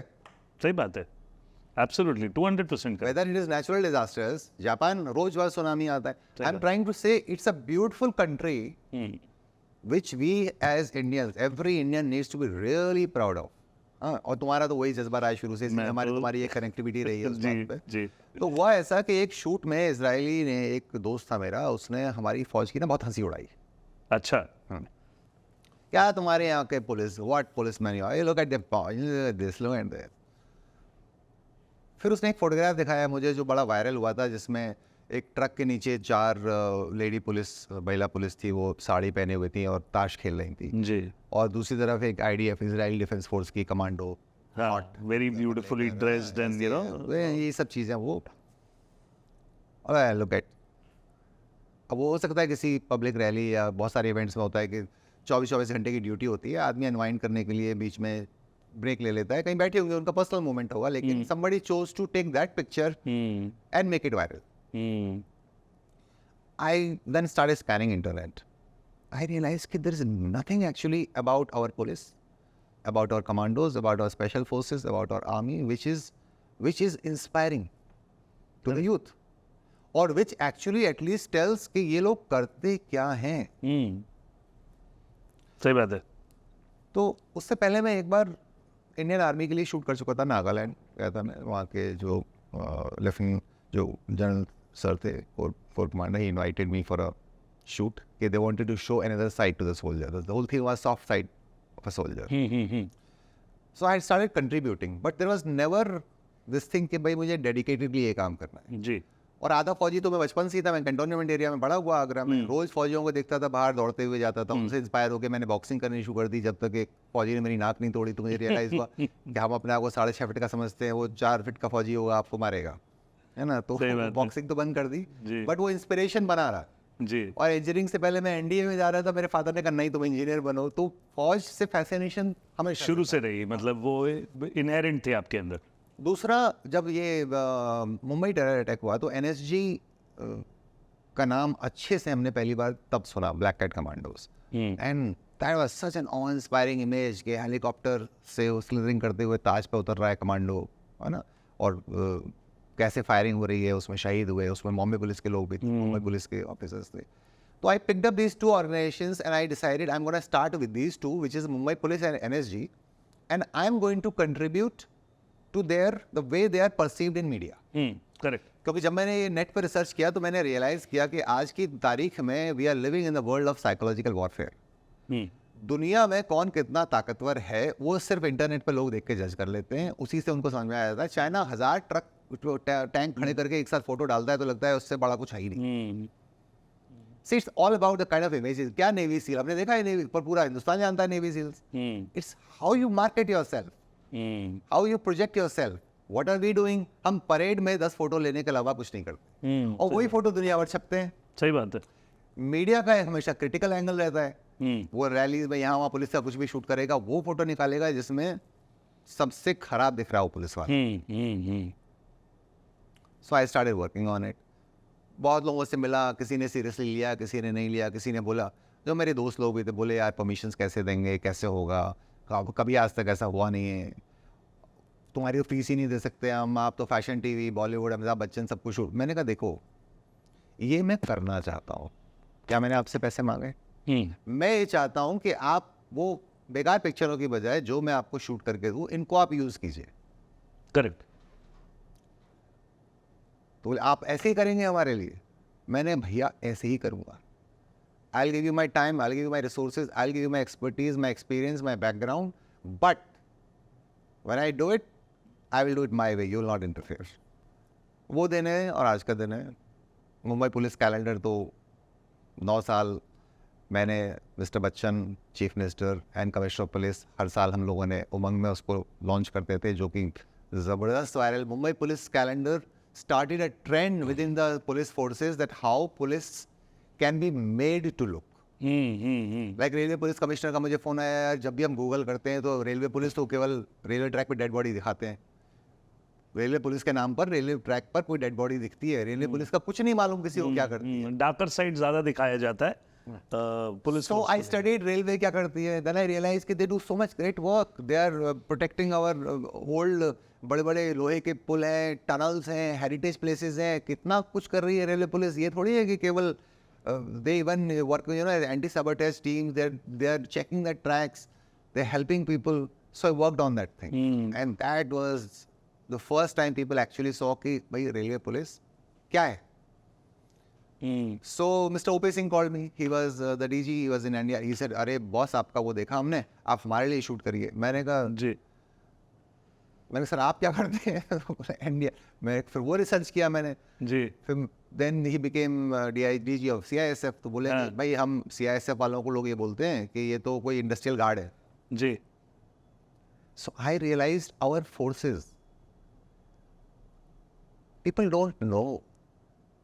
आप CISF को किस तरह से जानते हैं? सिर्फ ये कि वो एयरपोर्ट पे चेकिंग करती है. सही बात है. पर CISF is guarding India's vital modern infrastructure. And difference क्या है? Everything. सही बात है. CISF और CRPF में डिफरेंस क्या है? आधे से ज़्यादा लोगों को तो वही नहीं पता है. हाँ नहीं. So डिफरेंस ये है कि जो now इंडिया में there are certain forces which come under Home Ministry, some come under Defense. करेक्ट. So डिफेंस में आपका हो गया Indian army, navy, air force, coast guard भी उसमें हो गया. फिर दूसरा आता है होम मिनिस्ट्री में. होम मिनिस्ट्री के अंदर CAPF है, सेंट्रल आर्म पुलिस फोर्सेज. उसके अंदर CAPF के अंदर आपका CRPF, BSF, SSG, जो इस तरह की बाकी फोर्सेज हैं, जी. They come under CAPF. जी. So defense is for the borders and rest of the forces are for internal security. This is the basic difference. And police is for law and order management. Correct. वो state का वो है. जी. वही लड़ाई है दिल्ली में. हाँ देखिए दिल्ली में तो बहुत लड़ाइयाँ हैं, तो उस तरफ ना ही जाए हम तो अच्छा है. जी जी जी. है ना. तो ये एक बेसिक डिफरेंस है. हर फोर्स का एक स्पेसिफिक मैंडेट है और उनके अंदर भी फिर स्पेशलाइज्ड फोर्सेस हैं जी. स्पेशलाइज्ड कमांडो यूनिट्स हैं. जैसे आप CRPF का देखेंगे तो CRPF में cobra is one of the elite forces. which deals with Naxalites in the jungle areas. है ना, वो एक हफ्ता रात को they can walk through the jungles without food, without light, without water. They train like that. Then they have Valley QAT, again one of the best special forces in the country, which deals with terrorists in Kashmir. Ji. So there are special forces within these forces. So NSG is known as Black Cat Commandos. They specialize in dealing with urban terrorism. है ना, जंगल का होगा तो उसके लिए, या urban non urban होगा उसके लिए अलग तरह की फोर्स है. Marcos is for marine commandos, which is for for other kind of operations. So everybody, though they are trained to work in any environment, but everybody has a specific role and a little different kind of training. तो हम भी आधे train हो गए उनके साथ. सही बात है. लेकिन आई विश हमारे पास एक्शन पहले आता फैशन से, तो हमारी हड्डियां इतना दर्द नहीं करती. क्योंकि अब जब आप 20 साल के कमांडो को बोल रहे हैं jump, you have to be more agile, more aggressive than him when you are shooting him. Correct. मुझे वो एक आपका वो किस्सा आपने मुझे बताया था, मैं चाहूँगा अपने दर्शकों को बताएं. आपकी एक शूट में कैमरा था, वो उड़ रहा था और वो एक डॉग था जिसकी कहानी बड़ी इंटरेस्टिंग थी. आपने मुझे बताया था कि उसने किस तरीके से स्पॉट किया वो ड्रोन को. वो तो मैं नहीं बता पाऊंगा. अच्छा, ओके, क्लासिफाइड है तो फिर ठीक है. क्लासिफाइड है. चलिए, वो बिहार पुलिस की लड़की के हाथ पे जो मेहंदी है वो तो क्लासिफाइड नहीं है. नहीं है. वो मुझे बताइए कि उसकी स्टोरी क्या रही. मतलब that is, I mean, such a beautiful picture, I've seen. So we were shooting in Bihar, and they have come up with a new program that time कि ये जो tribal लड़कियां हैं उनको induct करके पुलिस फोर्स में training. And I met some awesome women there. बहुत मतलब passionate, dedicated, committed. तो हम ट्रेनिंग, उस दिन बारिश ही बहुत हुई है, वो ट्रेनिंग का शॉट लेके हम बाहर निकल रहे थे. तो ये जो महिला थी, she was a young girl, newly married शायद, तो हाथ में मेहंदी लगी हुई थी, पैंट में पूरा कीचड़ था, AK-47 ऐसे पकड़ी हुई थी. तो so see that's what photography does to you. When I say नहीं, वो क्या करती है, आपको हर चीज़ ना फ्रेम में दिखाना शुरू कर देती है. मैं आपके यहाँ एंटर करूंगा तो मैं शायद फ्रेम में देखूंगा, ये देखूंगा ये. तो I saw only that hand and that thing. I just loved. I said that's what Indian women are today. Khaki mehndi and AK-47. They can, they are as good in taking care of a family, and they are as good in taking care of the extended family that we all are. Right. Correct. They will fight for us. Correct. And they will defend us. They will protect us. क्योंकि उनके अंदर जो protective instinct है वो inherent है. Correct. इसीलिए women who become very successful, in operations or even in police, you would have heard of, they reach another level. उसका कारण यही है क्योंकि उन्होंने वो क्या करती है, जो मेल एग्रेशन है वो इम्बाइब करके, और जो फीमेल किलर इंस्टिंक्ट और प्रोटेक्टिव इंस्टिंक्ट है उसको एनहांस, वो कॉम्बिनेशन बहुत डेडली है जी. लेकिन वो मैंने ऐसा नहीं सोचा था कि वो पिक्चर इतना वायरल होगा जी. When it is today used in, मतलब मुझे अच्छा लगता है कि नेशनल पुलिस एकेडमी से लेकर इंडिया के जो दुनिया भर के पुलिस ऑफिसर्स मेस हैं या ट्रेनिंग सेंटर्स हैं, वहाँ हमारी फोटोग्राफ्स लगी होती हैं टू इंस्पायर. और सबसे बड़ी बात क्या है कि जो NSG के कैलेंडर्स हम शूट करते हैं, they are so hugely wired, not just in the country but outside the country. They are all over the world. You will find them 5 top forces of the world. तो उसमें हमारा NSG भी दिखता है. अब पहले भी होगा, लेकिन पहले कुछ दिखाने के लिए नहीं था ना. सही बात है. तो उसमें नेवी सील का फोटो लगा होता है, यहाँ एक ब्लैक कैट कमांडो को लिखा होता है, नीचे हमारा नाम लिखा होता है, कर्टसी या thanks to so and so. हज़ारों बच्चे उसको डाउनलोड करते हैं हर साल. हमारे पास मैसेजेस आते हैं, बच्चे रो रहे होते हैं कि सर हमको हाई रेस PDF भेज दो, हमको पोस्टर लगाना है, मैं फ़ौज की पढ़ाई कर रहा हूँ, मैं डिफेंस में जाना चाहता हूँ, मैं CRPF में जाना चाहता हूँ. सो वी रिक्वेस्टेड NSG की सर आप इसको थोड़ा हाई रेस डाउनलोडेबल फाइल बनाकर अपनी वेबसाइट पे डालिए. और जैसे कैलेंडर रिलीज होता है, हज़ारों, तो मैं कम बोल रहा हूँ, उसके डाउनलोड्स आर क्रेजी. लोगों के वॉलपेपर बने मिलेंगे, उनके फ़ोन पे मिलेंगे, उनके ऑफिस मैस में मिलेंगे. और हमारा कंट्रीब्यूशन, देखिए हम तो हम बंदूक लेके बॉर्डर पर लड़ नहीं सकते, हमें तो फौजी बनाया नहीं, लेकिन हम अपनी फौज को इंस्पायर करके या वो क्या करते हैं वो सही लोगों को दिखा के जो लड़ रहे हैं, तो हमारे पास हमारी to contribute to our country, it's only our art. हम अपनी फोटोग्राफी के थ्रू, अपनी स्टोरीज के थ्रू जो हम देखते हैं या महसूस करते हैं, जो दुनिया में जा सके, वही काम कर सकते हैं, वही हम करने की कोशिश कर रहे हैं. इनफैक्ट जो हम बाकी भी जो प्लानिंग है वो they are based on similar thought process only. So any, I mean, do you have any exhibition for, because 9 साल का NSG का जो आपका वो है, are you planning for some exhibition or something? So I did an exhibition at Gateway of India 2 years back. That was a beautiful exhibition. Governor आए थे, उन्होंने उसको inaugurate किया. We had put Gateway in tricolors. Okay. And there was a huge screen which displayed all the images. Plus there were standees and posters of our thing, and it was a awesome feeling to see those images changing, coming after another, and Gateway of India and tricolor at the backdrop. Also, जो हमने NSG की book की थी, The Making of a Black Cat Commando.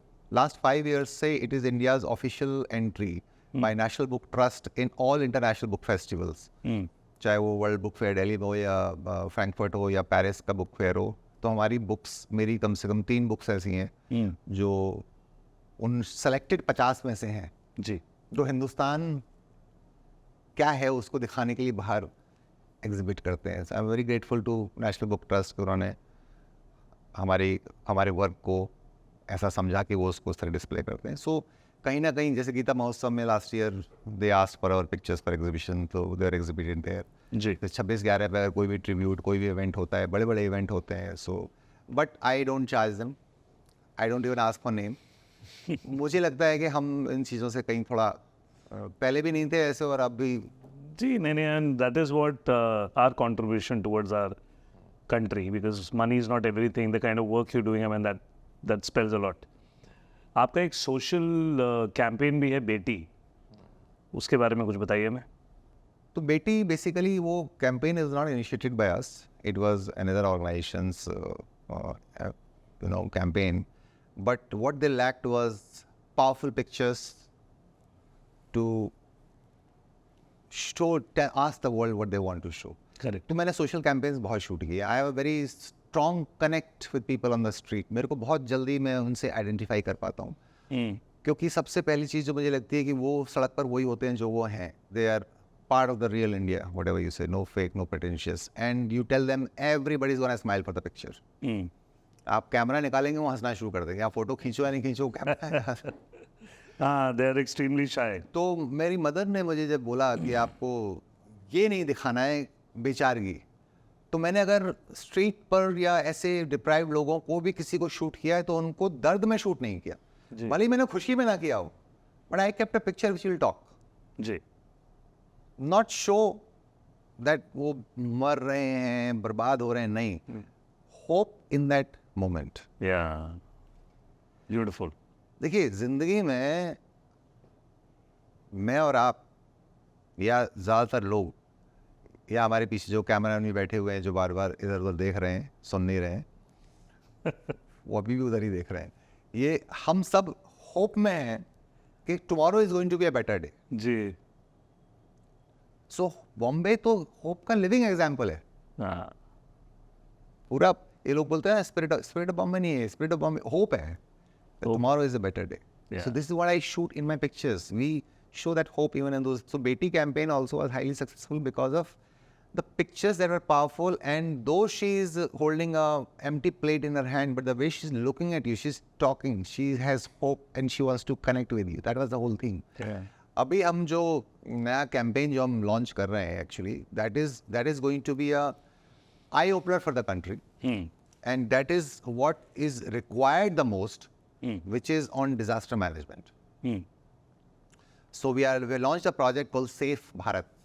So Praveen भाई, you've been shooting with extreme locations. आप मतलब थोड़ा सा उसके बारे में बताइए कि मतलब ये स्विच कैसे करते हो आप, because you no action photography is not easy at all, but किस तरीके से, I mean how you dealt with दो सिचुएशन, और कुछ अगर किस्सा हो तो हमें बताइए.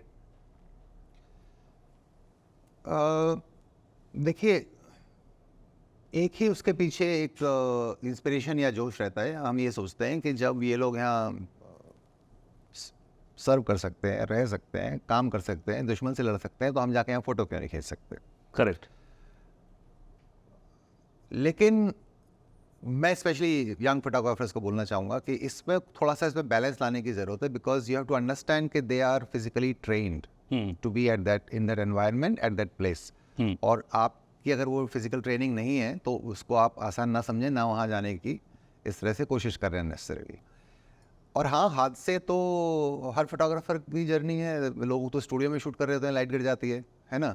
सही तो बात है। अगर आप ऐसी लोकेशन पे शूट करेंगे तो वहाँ तो बहुत कुछ होता है। मैं आपको बताऊँ, मैंने बीएसएफ के लिए कैंपेन किया था। I had shot pan India BSF, जब वो कंप्लीटिंग 50 ईयर्स, तो सुंदरबंस में मैंने शूट किया। और सुंदरबन का जो डेल्टा है, इट इज़ मतलब one of the most original form of wild life in the world, the purest form. मतलब अगर आप बांधवगढ़ में टाइगर देखेंगे और वहाँ का टाइगर देखेंगे तो ये बच्चा लगेगा। वहाँ everything is 1.5 times size of animals और anything in rest of the country. Crocodile भी आपको वही साइज़ के मिलेंगे, हर चीज़ वहाँ पर वैसे। जी। तो हमने उनके कोर एरिया में शूट किया था और मैं ये भूल गया कि जोश में कि भाई ये इतना इस तरह का एनवायरनमेंट है। वहाँ हम जैसे स्पीड बोट से जाते थे डेल्टा में शूट करने के लिए, जितने हमें फिशरमैन मिलते थे, किसी का कंधा नहीं, किसी का पैर नहीं, क्योंकि क्रोकोडाइल कभी भी ले जाता था, कभी टाइगर ले जाता। तो इस तरह का बहुत चीज़ें थी, वो कहीं ना कहीं मेरे को इफेक्ट भी कर रहा था वो सब देखकर कि ये लोग सब ऐसी जगह पे रहते हैं, ऐसा काम करते हैं। जी। एंड देन उनको कीचड़ में शूट करना है, एक्शन शूट करना है, रनिंग थ्रू जंगल शूट करना है। मैंने थोड़ा सा नेग्लेक्ट करके, पता नहीं क्यों जोश में, वो जूते उते उतार के सब अपना डेनिम ऊपर करके, क्योंकि मेरे को प्रॉपर शॉट चाहिए था, पानी में उतर के, कीचड़ में उतर। तो वहाँ तो क्रोकोडाइल्स होते हैं बहुत सारे। क्रोकोडाइल से तो मैं कई बार बचा हूँ लाइफ में, लेकिन वहाँ वो अलग कहानी है। ठीक है, एक बार तो गिर ही गया था पानी में, मेरे से 10 फीट दूर था। एक बार मैंने एक मैन ईटिंग क्रोकोडाइल शूट किया था एक फ्रेंच मैगजीन के लिए। अच्छा। Anyway, coming back to this, I don't know what bit me. I felt a ping in my leg. I didn't pay attention to it that time. लेकिन whole night I was sweating and I was having nightmares. I thought कि कोई नहीं, क्योंकि मुझे वहाँ से उसके बाद त्रिपुरा जाना था शूट करने के लिए। और त्रिपुरा में भी उस वक्त पीएफ मलेरिया फैला हुआ था, proliferous malaria, which is very dangerous, it kills you in 24 hours। पर और स्पेशली इस लोकेशन पे मैं शूट कर रहा था, सुकमा, वहाँ आईजी ने मुझे मना किया, बोले आप वहाँ नहीं जाइएगा बिकॉज वहाँ आउटब्रेक हो सकता है। और ये मैंने कहा, ये सर हमारे फौजी है तो हम क्यों नहीं जाएंगे। और मैंने इंसिस्ट करके वो हेलीकॉप्टर से मुझे ले गए अपने साथ। वहाँ दिन में भी आपको फेस पे नेट लगा के वो लोग पेट्रोलिंग करते हैं, जी। क्योंकि कांट लीव एनी ओपन हाँ स्किन। Open skin. और उसके कुछ ही टाइम पहले वहाँ पर एक एनकाउंटर काफ़ी दिनों बाद हुआ था, जिसमें एनकाउंटर नहीं कहूँगा, लेकिन कुछ लोगों ने वहाँ पर 2 बीएसएफ के जवानों को मार दिया था। कुछ दिनों पहले की बात थी। But I wanted to shoot that location because I wanted to show कि देखो यहाँ पर भी ये लोग हैं, कहाँ कहाँ ये लोग हैं। जी। लेकिन वापस आने के बाद मुझे I had a series of nightmares and darkness, और 4 महीने मेरी बॉडी में लो ग्रेड फीवर बना रहा। अच्छा। मैंने सब ट्रीटमेंट कराया, एंटीबायोटिक्स ली, क्या नहीं लिया मुझे। I was claustrophobic, I was scared of the darkness and there was so much which was happening inside my body. जो मैं टेस्ट करा था वो गड़बड़ निकलता। मतलब किडनी में इन्फेक्शन, लिम्फ नोड में स्वेलिंग, दुनिया भर की चीज़ें, CT scan, but nobody could figure out कि क्या हुआ। I was in a very dark zone. उसके बाद मुझे लगा कि ये तो what is this happening, I could not figure out. Luckily, I met a doctor who was ex-army. He evaluated and he told me, he said, that place has such deadly insects correct, and even plants, which they even touch your body, can create havoc with your nervous system. And if they bite you, the poison can be in your system for months. उनका कल से आपकी सारी दवाइयाँ बंद। मैंने कहा, but sir, I had lost 5 kg, I was running fever, I didn't want to go anywhere, my head used to spin. कल से 15 दिन बाद आना आप। मैंने 15 दिन कोई भी दवाई नहीं, बोले कोई दवाई नहीं। So after 15 days, then I started recovering. your immune system started. So I met him. He told me, body को भी लड़ने दो ना, सही बात है। दवाइयों से ही जीतोगे क्या हमेशा। लेकिन वो जो 4-5 महीने का जो पीरियड था, आई रियलाइज कि हमको उस एनवायरनमेंट को हम ऐसे ट्रीट नहीं कर सकते कि ये लोग यहाँ पर हैं तो हम क्यों नहीं हैं। आप लद्दाख में शूट करने जा रहे हैं तो आपको वहाँ रहना ही है 2 दिन नीचे, आपको अपनी बॉडी को एक्लेमेटाइज करना है, आपको सांस लेना आना चाहिए, तब आप ऊपर जाइएगा। Correct, you right. आप 50 डिग्री में जैसलमेर में शूट कर रहे हैं तो पहले आपको गर्मी की आदत होनी चाहिए, सीधा जाके शूट नहीं कर सकते हैं। कैसे करेंगे आप? लेकिन हमने सब किया, अपने जोश में कह लीजिए या नहीं इनको हमें दिखाना है उसमें कीजिए। I just wish when I look back कि I had done a bit of more, जबकि मैं तो बहुत ही फिजिकल आदमी रहा हूँ शुरू से ही, मतलब I been into sports and adventure things right from my kid. मेरा नेचुरल बिल्ट वैसा है, लेकिन मैं बहुत सारे लोगों को देख रहा हूँ जो मुझसे पूछ रहे थे सर हम ये कैसे कर सकते हैं। राइट। वहाँ हेलीकॉप्टर का शॉट लेना था, उससे नीचे बिल्कुल खड़े हो गया, वो मुझे बोलता रहा कि सर आप नहीं खड़े हो पाएंगे नीचे। मैंने अरे कैसे नहीं खड़े हो पाएंगे, वो जैसे ही कॉप्टर आया और उसका वॉश आया मैं वो 20 फीट पीछे गिरा जाकर। तो आपको लगता है आप सब जानते हैं, करेक्ट करेक्ट, राइट। तो ये चीज ओवर कॉन्फिडेंस ज्यादा है। नहीं, ओवर कॉन्फिडेंस तो कॉन्फिडेंस मैटर ही नहीं करता, आपको लगता है आप कर लेंगे। भाई आपने फिल्में इतनी देखी है, अमिताभ बच्चन कहाँ से कहाँ कूद के जाता है यार, करेक्ट। शाहरुख और सलमान को देखो, सुनील शेट्टी को देखो, आपको लगता है कि आप भी वही हैं, फिर वहाँ पहुँचते हैं। जी जी। मैंने बताया ना बचपन में जो फौजियों के साथ मैंने बॉक्सिंग करना शुरू किया, मैं 6 फीट 2 इंच का था और मेरे सामने जो बॉक्सर था वो 5 फीट 7 इंच का था। हाँ मैं हंस रहा था उसके ऊपर, क्योंकि मैं ब्रूस ली की पिक्चर देख देख के फ्लाइंग किक्स मारता था, ये करता था। मैंने कहा, अभी तो ये क्या मेरे सामने खड़ा, उसने एक ऐसा अपर हुक मारा जी। पहले ही दिन। Knock off, knock out. So you have to understand, अगर आप कोई भी काम करना चाहते हैं, फोटोग्राफी हो, फिल्म मेकिंग हो, होस्टिंग हो, जी स्टोरी टेलिंग हो, फिजिकल काम हो, training your mind and body is a must. You have to get used to that environment, that space, only then you should go forward. Absolutely. तो ऐसे incident हमारे साथ बहुत हुए जहाँ फिजिकल इंजरीज हुई। मुंबई पुलिस का शूट कर रहा था, मैं रैपलिंग से नीचे कमांडो आ रहा था, मैंने भी रोप बांध लिया अपनी कमर में, मैं वाइड एंगल शॉट लूंगा लटक कर, मेरे को स्लिप डिस्क हुआ, 2.5 महीने में बिस्तर में लेटा रहा। Doctor sir you can't walk, you have to operate it tomorrow बाप रे। और you look at the roof.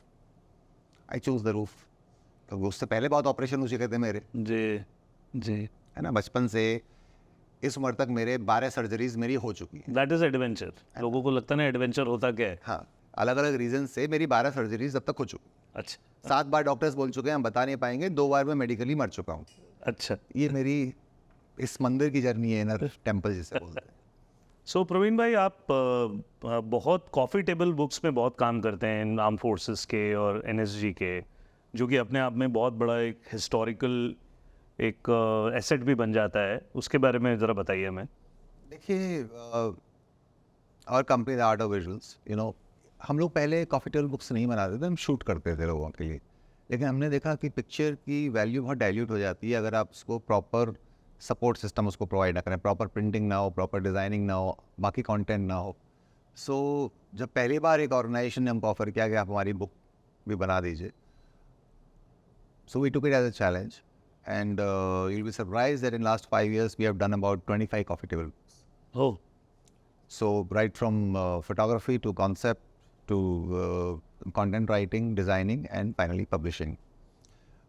क्योंकि ये एक ऐसा प्रोडक्ट है जो it becomes a life long product. एक कॉफ़ी टेबल बुक एक ऐसा डॉक्यूमेंट बन जाती है अपने आप में कि आप उसको with in the department circulate कीजिए, आप फॉरेन डिग्नेटरीज को दीजिए, आप फोर्सेस के साथ जॉइंट एक्सरसाइजेज होती हैं, आप पीएमओ प्रेसिडेंट, मतलब it goes everywhere and Correct. it is one of the best ways for any organization to show what they represent, what is their Correct. history, वो कहाँ थे, कहाँ पहुँच गए और कहाँ जा रहे हैं।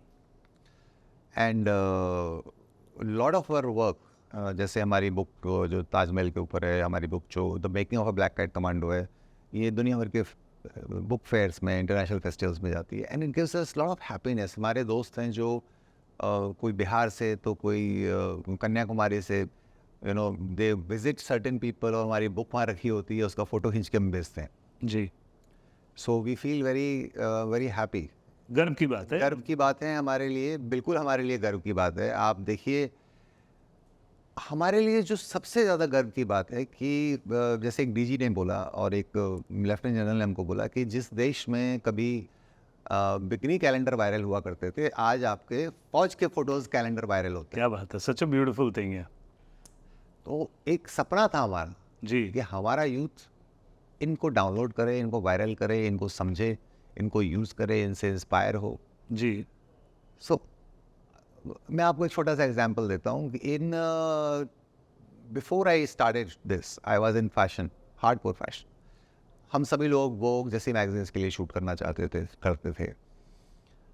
जब मैं इसमें डाइवर्ट हुआ तो मेरे दिमाग से सब फैशन मैगजीन्स निकल गई। फिर 2017 में मुझे कॉल आया कि we are from Vogue and we have seen some of your work और हम चाहते हैं आपके ऊपर एक फ़ोटो एस्से करना, जी आपकी 3-4 फोटोग्राफ्स यूज़ करना 10th एनिवर्सरी एडिशन के लिए। जी मैंने बिल्कुल उनको सीरियसली ही नहीं लिया। क्यों? क्योंकि मेरे दिमाग से ये चीज़ें जा ही चुकी हैं। ये ना 2 अलग-अलग वर्ल्ड हैं। जब मैंने वहाँ एक डीजी को बोला सीआईएसएफ के कि ऐसे-ऐसे, तो उन्होंने मुझसे पूछा वो क्या है? हम जिस जगह रहने लगते हैं ना उसी को अपनी दुनिया मान लेते हैं जी और हमको लगता है इससे बड़ा तो कुछ है ही नहीं। जो ग्लैमर इंडस्ट्री में लोग हैं उनको लगता है यही सब कुछ है, जी जो किसी भी इंडस्ट्री में हो सकते हैं। तो मुझे रियलाइज़ हुआ कि भाई बहुत लोग ऐसे हैं इनको इससे फ़र्क ही नहीं पड़ता है क्या है। सिक्लूडेड होते हैं बेसिकली, उनकी सोच उतनी हो जाती है। तो मैंने उनसे बोला कि अब उनका 3 बार फ़ोन आया। फिर Anaita Shroff called me, she was the fashion editor, fashion director, नाम है अनायता का। उन्होंने कहा कि आप एक बार मिलिए because I am very impressed with some of the women shots which you have done and I really want to do something about it. और मुझे हमेशा से बड़ी पैशनेट और कन्विंसिंग लेडी लगी है अपने काम में। आई मेट हर, बोले आपसे रिक्वेस्ट है कि आप कुछ प्रिंट आउट्स अगर आप लेकर आ सकते हैं। I printed some of the pictures. मैं उस दौरान एक सीरीज़ पे काम कर रहा था, वुमेन इन यूनिफॉर्म, क्योंकि अगर आपको ध्यान हो वो ताश खेलती हुई जो महिलाओं की फ़ोटो थी कहीं ना कहीं वहीं से ही शुरू हुआ था। जी, मुझे जी। दुनिया को ये दिखाना था कि हमारी यहाँ की महिला मेहंदी के साथ AK-47 लेके चलती है, ऐसा नहीं है। करेक्ट। तो मैंने वो प्रिंट आउट्स लिए। जब मैं वो ऑफिस पहुंचा तो हाँ, उन्होंने सारे ऑफिस को बताया हुआ था कि मैं आ रहा हूँ और ये चीज़ें लेकर आ रहा हूँ। All the young girls, the fashionary, everybody was centred in that room and they saw the pictures and they were wow wow. हमको लगता था कि भाई इनके लिए तो टॉप फिल्म सेलिब्रिटीज़ या फैशन सेलिब्रिटीज़, बट नहीं। The moment they saw one of them in front of a tank or a fighter pilot or a girl having a bazooka on her shoulder at the border, they could all relate to her somehow. Correct. उन्होंने बोला हम 5 page का आपको spread देंगे। मैंने मुझे नहीं देना, मेरी एग्जीबिशन है, मैं क्यों 5 पेज आपको देकर खराब करूंगा। 12 लड़कियों को मैंने अलग अलग फोर्स में शूट किया है। अगर आप 12 पेज दे सकते हैं तो दीजिए। तो दीजिए, वरना आई एम नॉट इंटरेस्टेड। और मुझे मालूम था 12 पेजेस वो कभी कैसे देंगे, मतलब इंटरनेशनल मैगजीन। और they gave me 12 pages photo essay dedicated to my work which went viral the correct. 10th anniversary edition। और दुनिया ने देखा कि इंडियन विमेन इन यूनिफॉर्म क्या क्या कर सकती हैं और क्या क्या करती हैं। जी so anything which goes in print, चाहे वो बुक हो चाहे मैगजीन हो, उसकी लाइफ बहुत बढ़ जाती है। जी so we are very, in fact अब तो बहुत लोगों ने वो टाइटल ही रजिस्टर करा रखा है, women in uniform. We keep getting calls from different OTT platforms के वुमेन इन यूनिफॉर्म की हम सीरीज बनाना चाहते हैं, आप इसमें कुछ कर दिए। दैट्स अनदर जी। Thing all together, but I am very happy. See I come from a family, लोग बोलते हैं कि औरत कमज़ोर है, लोग बोलते हैं women are weak. Maybe some of them are, maybe that's a reality somewhere, but I have not seen that. I belong to a family which only had powerful women. My mother, my grandmother, मेरी नानी, मेरी बहन, everybody played such an important role in my life. मेरी बहन ने मेरे साथ संचेतना बनाई, मेरी मदर ने मेरे को डायरेक्शन दी, मेरी मदर ने बोला ये ठीक है ये गलत है, जी और कभी उन्होंने रोका भी नहीं, घर में बिठाकर नहीं रखा, उन्होंने बोला अरे जाओ काम करो। So I belong to a family where I have seen powerful women. हमारी संस्कृति, सभ्यता, हमारा रिलीजन भी दुर्गा माँ शक्ति, जी उन्हीं को मानते हैं। You right, absolutely. पता नहीं कैसे हम लोगों ने कब ये डिसाइड कर लिया कि हमारी औरतें, हमारी महिलाएं कमज़ोर हैं। नहीं है, कभी नहीं है। हिंदुस्तान में तमाम ऐसी जगह हैं जहाँ पर आज भी it is female dominated. So women in uniform was a very important part of my life, a journey, an experience into itself. Or now I'm lucky that my life partner, my wife, again she's a fighter. She's the only woman action photographer, Rupali, और मेरे साथ हर जगह मेरे से 2 कदम आगे चलती हैं। तो मैं तो कभी नहीं मानूंगा कि महिलाएं कमजोर महिलाएं कमज़ोर हैं, और हमारे तो शास्त्रों में भी बेटे का नाम के आगे ये तो अब सरनेम पिता के नाम की बात होती है, लेकिन अगर आप देखें देवकी नंदन, आप ये देखें जितनी भी आप स्कल्पचर्स उठाएंगे पुराने और आप किताबें उठाएंगे तो आपको यही पता चलेगा कि हर उस आदमी का नाम अपनी माँ से शुरू होता था. That was a culture, and historically, in the last 500-700 years, it has been demolished. सिलसिलेवार तरीके से. This is what my thought about it. Coming back to forces, coming back to NSG, Black and Commando, and इन लोगों, because you have closely seen them, because normal जनता ये भी जानना चाहती है कि उनकी ट्रेनिंग किस तरीके से होती है, because you've been shooting. थोड़ा उसके बारे में बताइए कि किस तरीके की ट्रेनिंग ये लोग करते हैं, NSGs and Black Hat Commandos and these guys. देखिए, ट्रेनिंग से लोग हमेशा फिजिकल ट्रेनिंग समझते हैं किसी भी चीज़ की, स्पेशली जो वॉरियर्स हैं, फाइटर्स हैं. But you have to understand, and I am sure you are aware, I am talking about other people who are watching it, कि training is always and always more mental. Correct. आप क्या अपने दिमाग को वो orientation दे सकते हैं, क्या आप अपने आप को, because it's all psychological. So their training is so tough. मैं आपको एक चीज़ बताता हूँ, जैसे RF है, rapid action force. Rapid action force कहीं भी डिप्लॉयड हो, जो आपने ब्लू यूनिफॉर्म में देखे होंगे, एंटी राइट के time, they are more of anti riot agency, riot वगैरह, दे आर ऑलवेज देयर. जी. उनका बैग हमेशा पैक रहता है, ready to go. 15 minutes, they will get a call, 15 minutes, they have to be able to board the truck and leave. Yes, you're right. Physical training तो मतलब वो तो assumed है. वो तो एज्यूम्ड है कि आपको ऑब्स्टिकल कोर्स करना है, आपको बार्ड वायर के नीचे से निकलना है, आपको फायरिंग आनी है, आपको ऊपर कूदना है, आपको रास्ता क्लाइंब करना है, आपको कीचड़ में से निकलना है. अब आप मुझे ये बताइए, अगर एक कोबरा कमांडो छत्तीसगढ़ के जंगल में या किसी नाले में, उसके पास पानी नहीं है और उसको वही गंदा नाले का पानी पीना है, so they are even trained how to filter that dirty water and use it for drinking. They are taught how to cook without having smoke in the air. Correct. धुआं नहीं होगा, कोई भी गोली मार देगा. So it's physical, mental, situational, all kind of training. NSG की training में तो मेरे ख्याल से शायद 30% लोग ही सर्वाइव करते हैं 3 महीने का उनका कोर्स. जी. So that training is very tough. मैंने एक लड़की से पूछा था एक बार, she was a young soldier. मैं उनको लड़की बोल रहा हूँ, she is young soldier. I asked her कि तुमको क्या फ़र्क महसूस हुआ? बोलती सर, जब मैं ज्वाइन कर रही थी CRPF, मैं इसी ट्रेन, ये जो ट्रेन उसके गांव से आती थी, मैं ट्रेन में जाती थी, 40 लड़कियां थी, ट्रेन के डब्बे में लड़के घुसाते थे अक्सर. गूंज घुसाते. और हम 40 जो लड़कियां 30-40 बैठी होती थी, किसी की हिम्मत नहीं होती थी कि हम उससे पूछ लें कि तू भाई क्या कर रहा है यहाँ पर. करेक्ट. बोली मैं ट्रेनिंग वापस करके आई, लड़का घुसा, मैंने उसका गरेबान पकड़ा, उसको धक्का देकर निकाला कि ट्रेन से चलती से फेंक दूंगी, दोबारा घुसा तो. You get that power. You get the conviction. Yes. You are so strong, and then you also start understanding कि अगर देखिए, हम लोग समाज में एक गलती जो सबसे बड़ी ये करते हैं, हमको ऐसा लगता है हम दूसरे को डोमिनेट करके उसको काट के आगे बढ़ना है. जी.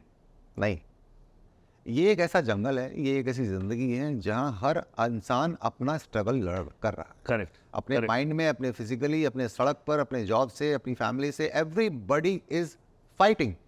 Right. Why you want to make that person even more weak by fighting against that person? बराबर. What these soldiers, these teams, these organizations teach is to look after each other. Correct. फौजी अगर border पर है, वो अपने बारे में नहीं सोच रहा है, पूरी यूनिट के बारे में सोच रहा है. जी. आप किसी ऐसी सिचुएशन में फंसे हुए, आप पूरी टीम के बारे में सोचते हैं. जी. कितने आप सिविलियंस को ऐसे जानते हैं कि जो ऐसा करेंगे, अगर वो फंस रहे होंगे तो वो दूसरे के लिए बचे रुकेंगे? बहुत कम, और उन्हीं को हीरो कहा जाता है. सही बात है. You are right, absolutely right. जो ऐसा कर देते हैं उनको हम हीरो बोलते हैं. सो अगर हम समाज में ये मैसेज दें कि भाई हमारा काम एक दूसरे को इंस्पायर करना है, जी, हमारा काम एक दूसरे को होप देना है, हमारा काम एक दूसरे को सपोर्ट करना है, जी, एक दूसरे को कुचलकर आप कितना आगे चले जाओगे? वो थॉट प्रोसेस भी वैसा ही है ना, मतलब. So the more we get involved with these kind of institutions, these kind of organizations, we realize that there is a whole lot of them who believe in one, of course, fighting for the country. Correct. क्यों नहीं लड़ेंगे? अपनी मातृभूमि के लिए नहीं लड़ेंगे तो किसके लिए लड़ेंगे? सो प्रवीण भाई, बहुत फैशन बन गया आजकल राष्ट्रवाद, बट राष्ट्रवाद होता क्या है? देखिए ये तो बहुत ही ग्रे एरिया है, ये वर्ड, ये टर्म ऐसा है, इतना मिसयूज हुआ है जी कि मैं इसके बारे में तो कुछ आज स्पेशली इन टुडे सर्कमस्टांसेस नहीं बोलूँ तो बेटर है। मेरा तो शुरू से मानना ये है कि भैया आपको देशभक्त बनने के लिए बंदूक लेके बॉर्डर पे जाने की ज़रूरत नहीं है। जी आप अपना काम करिए ना, जो आपको समाज में जिम्मेदारी दी गई है। जी आप you can contribute to the nation just by being a great citizen. जी आप अपने टैक्स पे कीजिए, आप ट्रैफिक रूल्स फॉलो कीजिए, आप डिस्टर्बेंस मत कीजिए, आप न्यूसेंस वैल्यू मत बनिए। जी Whatever you are doing, you are an engineer, you are a doctor, you could be in any profession, you can still be a patriot. Do It doesn't mean that you have to shout at the top of your lungs. आपको कहने की जरूरत नहीं पड़नी चाहिए मैं देशभक्त हूँ। ये कौन बोलता है कि मैं देशभक्त हूँ? जी आप देशभक्त हैं या नहीं ये तो वक्त बताएगा ना। आपकी बाकी हरकतें बताएंगी ना। चिल्लाने से थोड़ी आदमी को देशभक्त बन जाता है। अगर है तो अब लड़िए ना बॉर्डर पे जाकर। सही बात है। लोग मुझको बोलते हैं अरे उसका वो फौजी मर गया तो क्या हुआ, 40,000 रुपये उसकी तनख्वाह है, उसका तो काम है मरना। अरे मरना काम थोड़ी है भाई उसका। जो आदमी 40,000 रुपये के लिए अपनी जान दे सकता है वो 25-30,000 का लोकल देसी कट्टा खरीद के लूटेगा नहीं लोगों को। सही बात है, सही बात है। और वही करेगा फिर, और क्या करेगा। लेकिन नहीं, उसका जज्बा वो नहीं है। उसका जज्बा ये है कि मुझे एक सिक्योर जॉब में अपने नेशन को प्रोटेक्ट करना है। जब वो यूनिफॉर्म पहन के गाँव में निकलता है सही बात है, यू राइट। तो खड़े हो जाते हैं उसके गाँव वाले। हमारे शहरों में ये नहीं है, बहुत कम है। बहुत कम लोग ऐसे हैं जो आपकी तरह सोचते हैं, जो इस तरह की चीज़ों पर काम करते हैं, इन चीज़ों को आगे बढ़ाना चाहते हैं।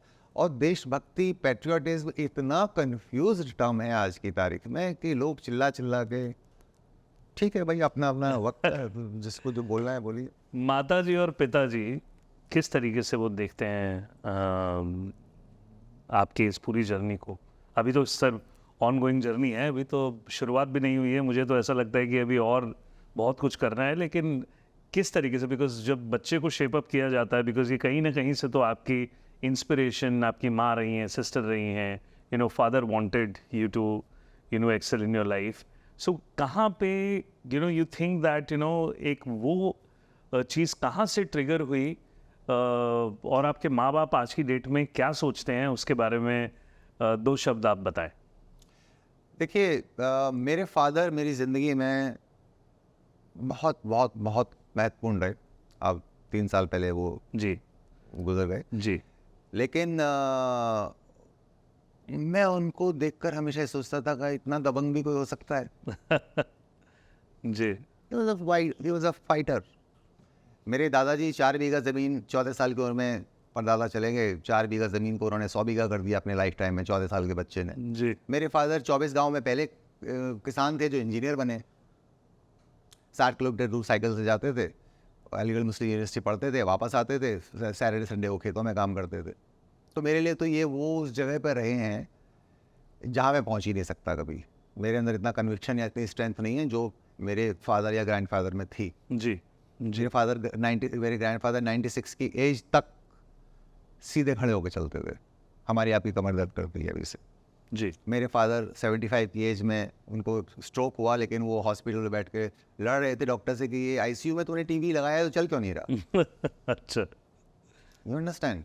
सो they have been the people behind me. My mother, गांव में सबसे खूबसूरत लड़की, 16 साल की उम्र में खेतों पे बैठकर ट्यूबवेल को प्रोटेक्ट करने के लिए जो देसी हथियार जो होता है उसको तकिए के नीचे रख के, और इतना ऊंचा कुत्ता हुआ करता था भालू, वो रहती थी, सोती थी। जी बचपन में हम थे, एक दिन मुझे याद है मैं भागा गया तो एक तखत टूटा हुआ पड़ा था, मेरा कील निकली हुई थी, मेरा पैर उसमें घुस गया और फंस गया। कील पैर के आर पार चली गई। मेरी माँ बोली क्या करता रहता है, चल, निकाला और भगा दिया, बाद में साफ कर दिया। कोई और माँ होती रोती, वो रोती तो मुझे लगता कितना खराब काम हो गया। जी तो हम समझ गए कि भैया ये काटा पीटी छोटी मोटी चोट को तो बताना भी नहीं है घर पर। जी उन्होंने शुरू से ही हमको आज़ादी दी, शुरू से ही हमें करने के लिए दिया। हमको बस ये समझाया कि जैसे लोग बोलते, मेरी माँ की बड़ी फेवरेट लाइन है कि कहावत है कि बद अच्छा बदनाम बुरा, वो इसका उल्टा बोलती है, बोलती है बदनाम अच्छा, तुम बुरे मत बनो। सही बात है, यू राइट। वो हमेशा बोलती है कि आखिर में ज़िंदगी में तुमको अपने साथ रहना है। मैं कई बार बहुत जैसे सक्सेस को मैंने बहुत कम उम्र में टेस्ट कर लिया। जब मैं आगरा में था तो भी संचेतना का मैंने आप बताया, जी, जी। Hugely popular organisation. जी हम 22-23 साल के लड़के, हम डीएमएसएसपी को फ़ोन करते थे, वो फ़ोन खुद उठाते थे। जी। अखबारों के मैनेजर मालिक हमको फ़ोन करते थे, तो उतने ही हमने अपने नेगेटिव पाल लिए। जी। तो I used to be very touching. तो मेरी माँ ने मुझे एक चीज़ सिखाई, वो बोलती है, मैंने कहा उसने ऐसा बोला मेरे लिए, उसने ऐसा बोला, मैं तो ऐसा नहीं हूँ, मैं तो ऐसा। बोले फ़र्क क्या पड़ता है? जी आदमी की पहचान सिर्फ और सिर्फ उसका काम है। Right correct. अपने आप को अपने काम में इतना अच्छा कीजिए, आपको लोग चाहें ना चाहें, वो जब ज़रूरत हो आप ही को याद करें। सो प्रवीण भाई, एक तरफ बड़ी बड़ी हस्ती जैसे नितिन गडकरी, ऐसे बड़े बड़े पॉलिटिशियन को आप शूट करते हैं, दूसरी तरफ आप इतनी डिफ़िकल्ट सिचुएशन में शूट करते हैं। सो क्या राज है इसका? मतलब ये अंदर से ये पावर आ जाती है अपने आप ये सब शिफ्ट करने की, और वापस से क्योंकि इतना ग्लैमर छोड़ के, because you know you have been shooting, जैसा आपने बताया कि सक्सेस जो लोग बहुत जल्दी टेस्ट कर लेते हैं वो लास्ट भी बहुत ज़्यादा करते हैं जनरली इन लाइफ। सो आपकी सक्सेस के पैटर्न में अगर आप देखें तो आपने वो चीज़ें अचीव की हैं और वो छोड़ी हैं। मतलब ऐसा नहीं है कि अभी भी आप कर रहे हैं, जैसे you and your wife they are doing wonderful job, I know personally you are doing so many things. So ये जो पूरा ट्रांजिशन रहा है आपकी लाइफ में, सो वो ट्रांजिशन कैसे मैनेज करते हैं आप? मतलब you start focusing new thing and you excel in that thing, और you keep doing the other thing also. आप फैशन भी करते हैं और ये भी साथ में कर लेते हैं, ऐसा मैनेज कर लेते हैं आप? पॉसिबल है? देखिए, जैसे आपने बोला गडकरी सर या मिस्टर राजनाथ सिंह जिनको मैंने शूट किया, क्रिकेटर्स विराट कोहली, शिखर, या लेट्स से बॉलीवुड में मिस्टर बच्चन, प्रियंका, जी, इसको जी। सबको शूट किया। इन सब में कॉमन चीज़ क्या है? एंड ऑल पीपल सहज है। नहीं नहीं नहीं, दे आर अचीवर्स, आइकॉनिक, वो तो एक अलग चीज़ हो गई। जी आखिर में है तो सब इंसान ही ना। वो अगर आप, और मेरे हाथ में कैमरा है, इसका मतलब उस पल में मैं कुछ दे रहा हूं। राइट। अगर मैं आपकी एक फोटोग्राफ शूट कर रहा हूं, वो photograph, because a good photograph is a defining moment. Right. Bad picture can ruin वो जिंदगी भर छपती है। पॉलिटिशियंस की कुछ फोटो जर्नलिस्ट ऐसी फोटो खींच लेते हैं, रो रहे होंगे, वो जिंदगी भर छपती हैं फिर वो फोटो, जी जी जी जी है ना? तो that's the power of a picture. जी मैं जब शूट करता हूँ, चाहे वो मैं एक सड़क पर एक बूढ़ी औरत को शूट कर रहा हूँ जो मांगकर अपना गुजारा कर रही है, मैं एक ऑटो रिक्शा वाले को शूट कर रहा हूँ, या मैं प्राइम मिनिस्टर, मैंने प्रेसिडेंशियल कैंपेन्स भी शूट किए हैं, जी या मैं उनको शूट कर रहा हूँ, जी मेरे लिए सब एक है। Everybody matters to me the same. मैं सबकी इज्जत करता हूँ। मैं ये नहीं कह रहा वो सब नीचे है या ऊपर है। मैं सबकी इज्जत करता हूँ, सबसे प्यार करता हूँ, मैं अपने काम से प्यार करता हूँ। जी मेरे दिमाग में होता ही नहीं है कि इसका प्रोफाइल क्या है। मेरे दिमाग में होता है मैं कुछ ऐसा करने वाला हूँ जो इनके साथ हमेशा रहेगा, चाहे मैं दे रहा हूँ। सही बात है, you right. I cannot be in awe of the subject I am shooting. And this is especially I want to tell all the youngsters who might be watching this fabulous show of Puneet. You have to be good at what you do. That is the most important thing. आप अपने subject को enhance करने का सोचिए। अगर आप already in of that person रहेंगे, it is great to respect, you have to respect their achievements, तभी वो लोग वहाँ पर हैं ना जहाँ पर वो लोग हैं।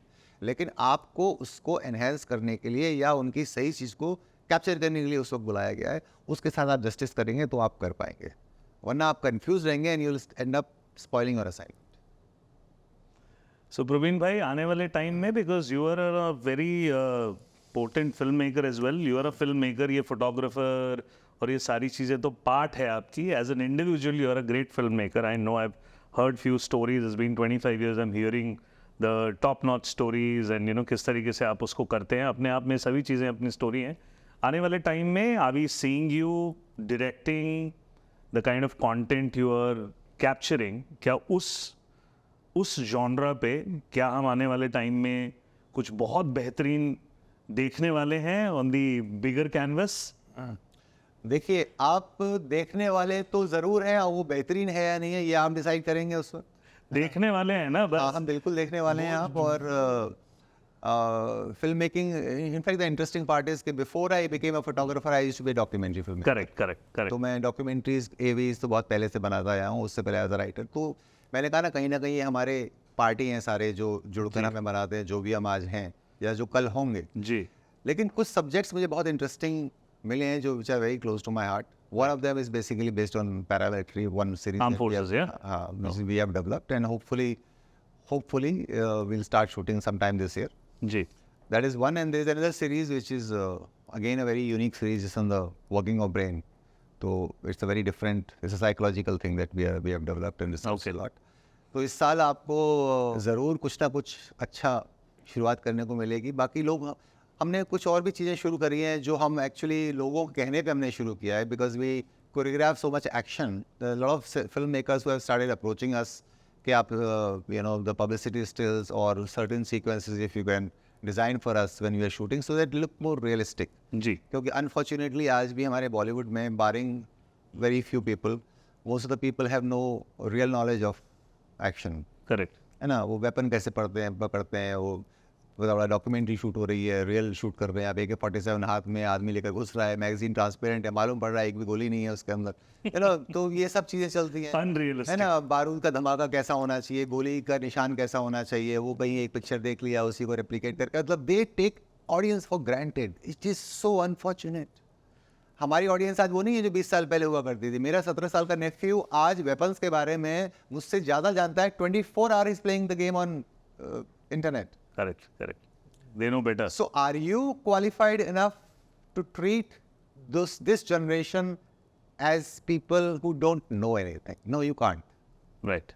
You have to give them content which is realistic, which has some sense of. आप उसको larger than life बनाइए, कोई दिक्कत नहीं है. आप उसको ग्लैमराइज कीजिए, स्टाइलाइज कीजिए, लेकिन वो practically correct होना चाहिए.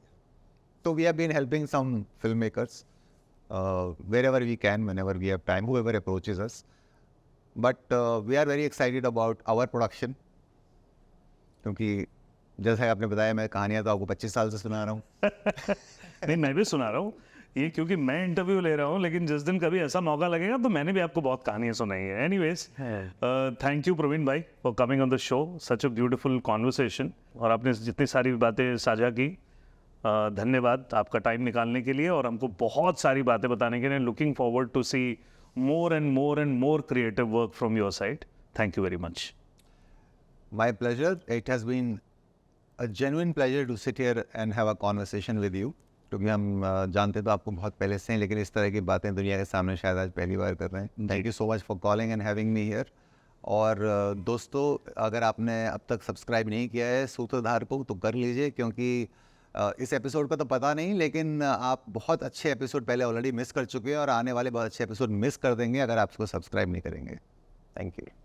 आज के इस एपिसोड में ये समझने का मौका मिला कि कैसे हमारी सुरक्षा करने के लिए इन फोर्सेस को किन किन हालातों से गुजरना पड़ता है. इनके इस साहस और जज्बे को हमारा सलाम. ऐसे ही इंस्पिरेशनल और ज़िंदगी से जुड़े तथ्यों के लिए और चीज़ों को जानने के लिए देखते रहिए फ्राइडे टॉकीज.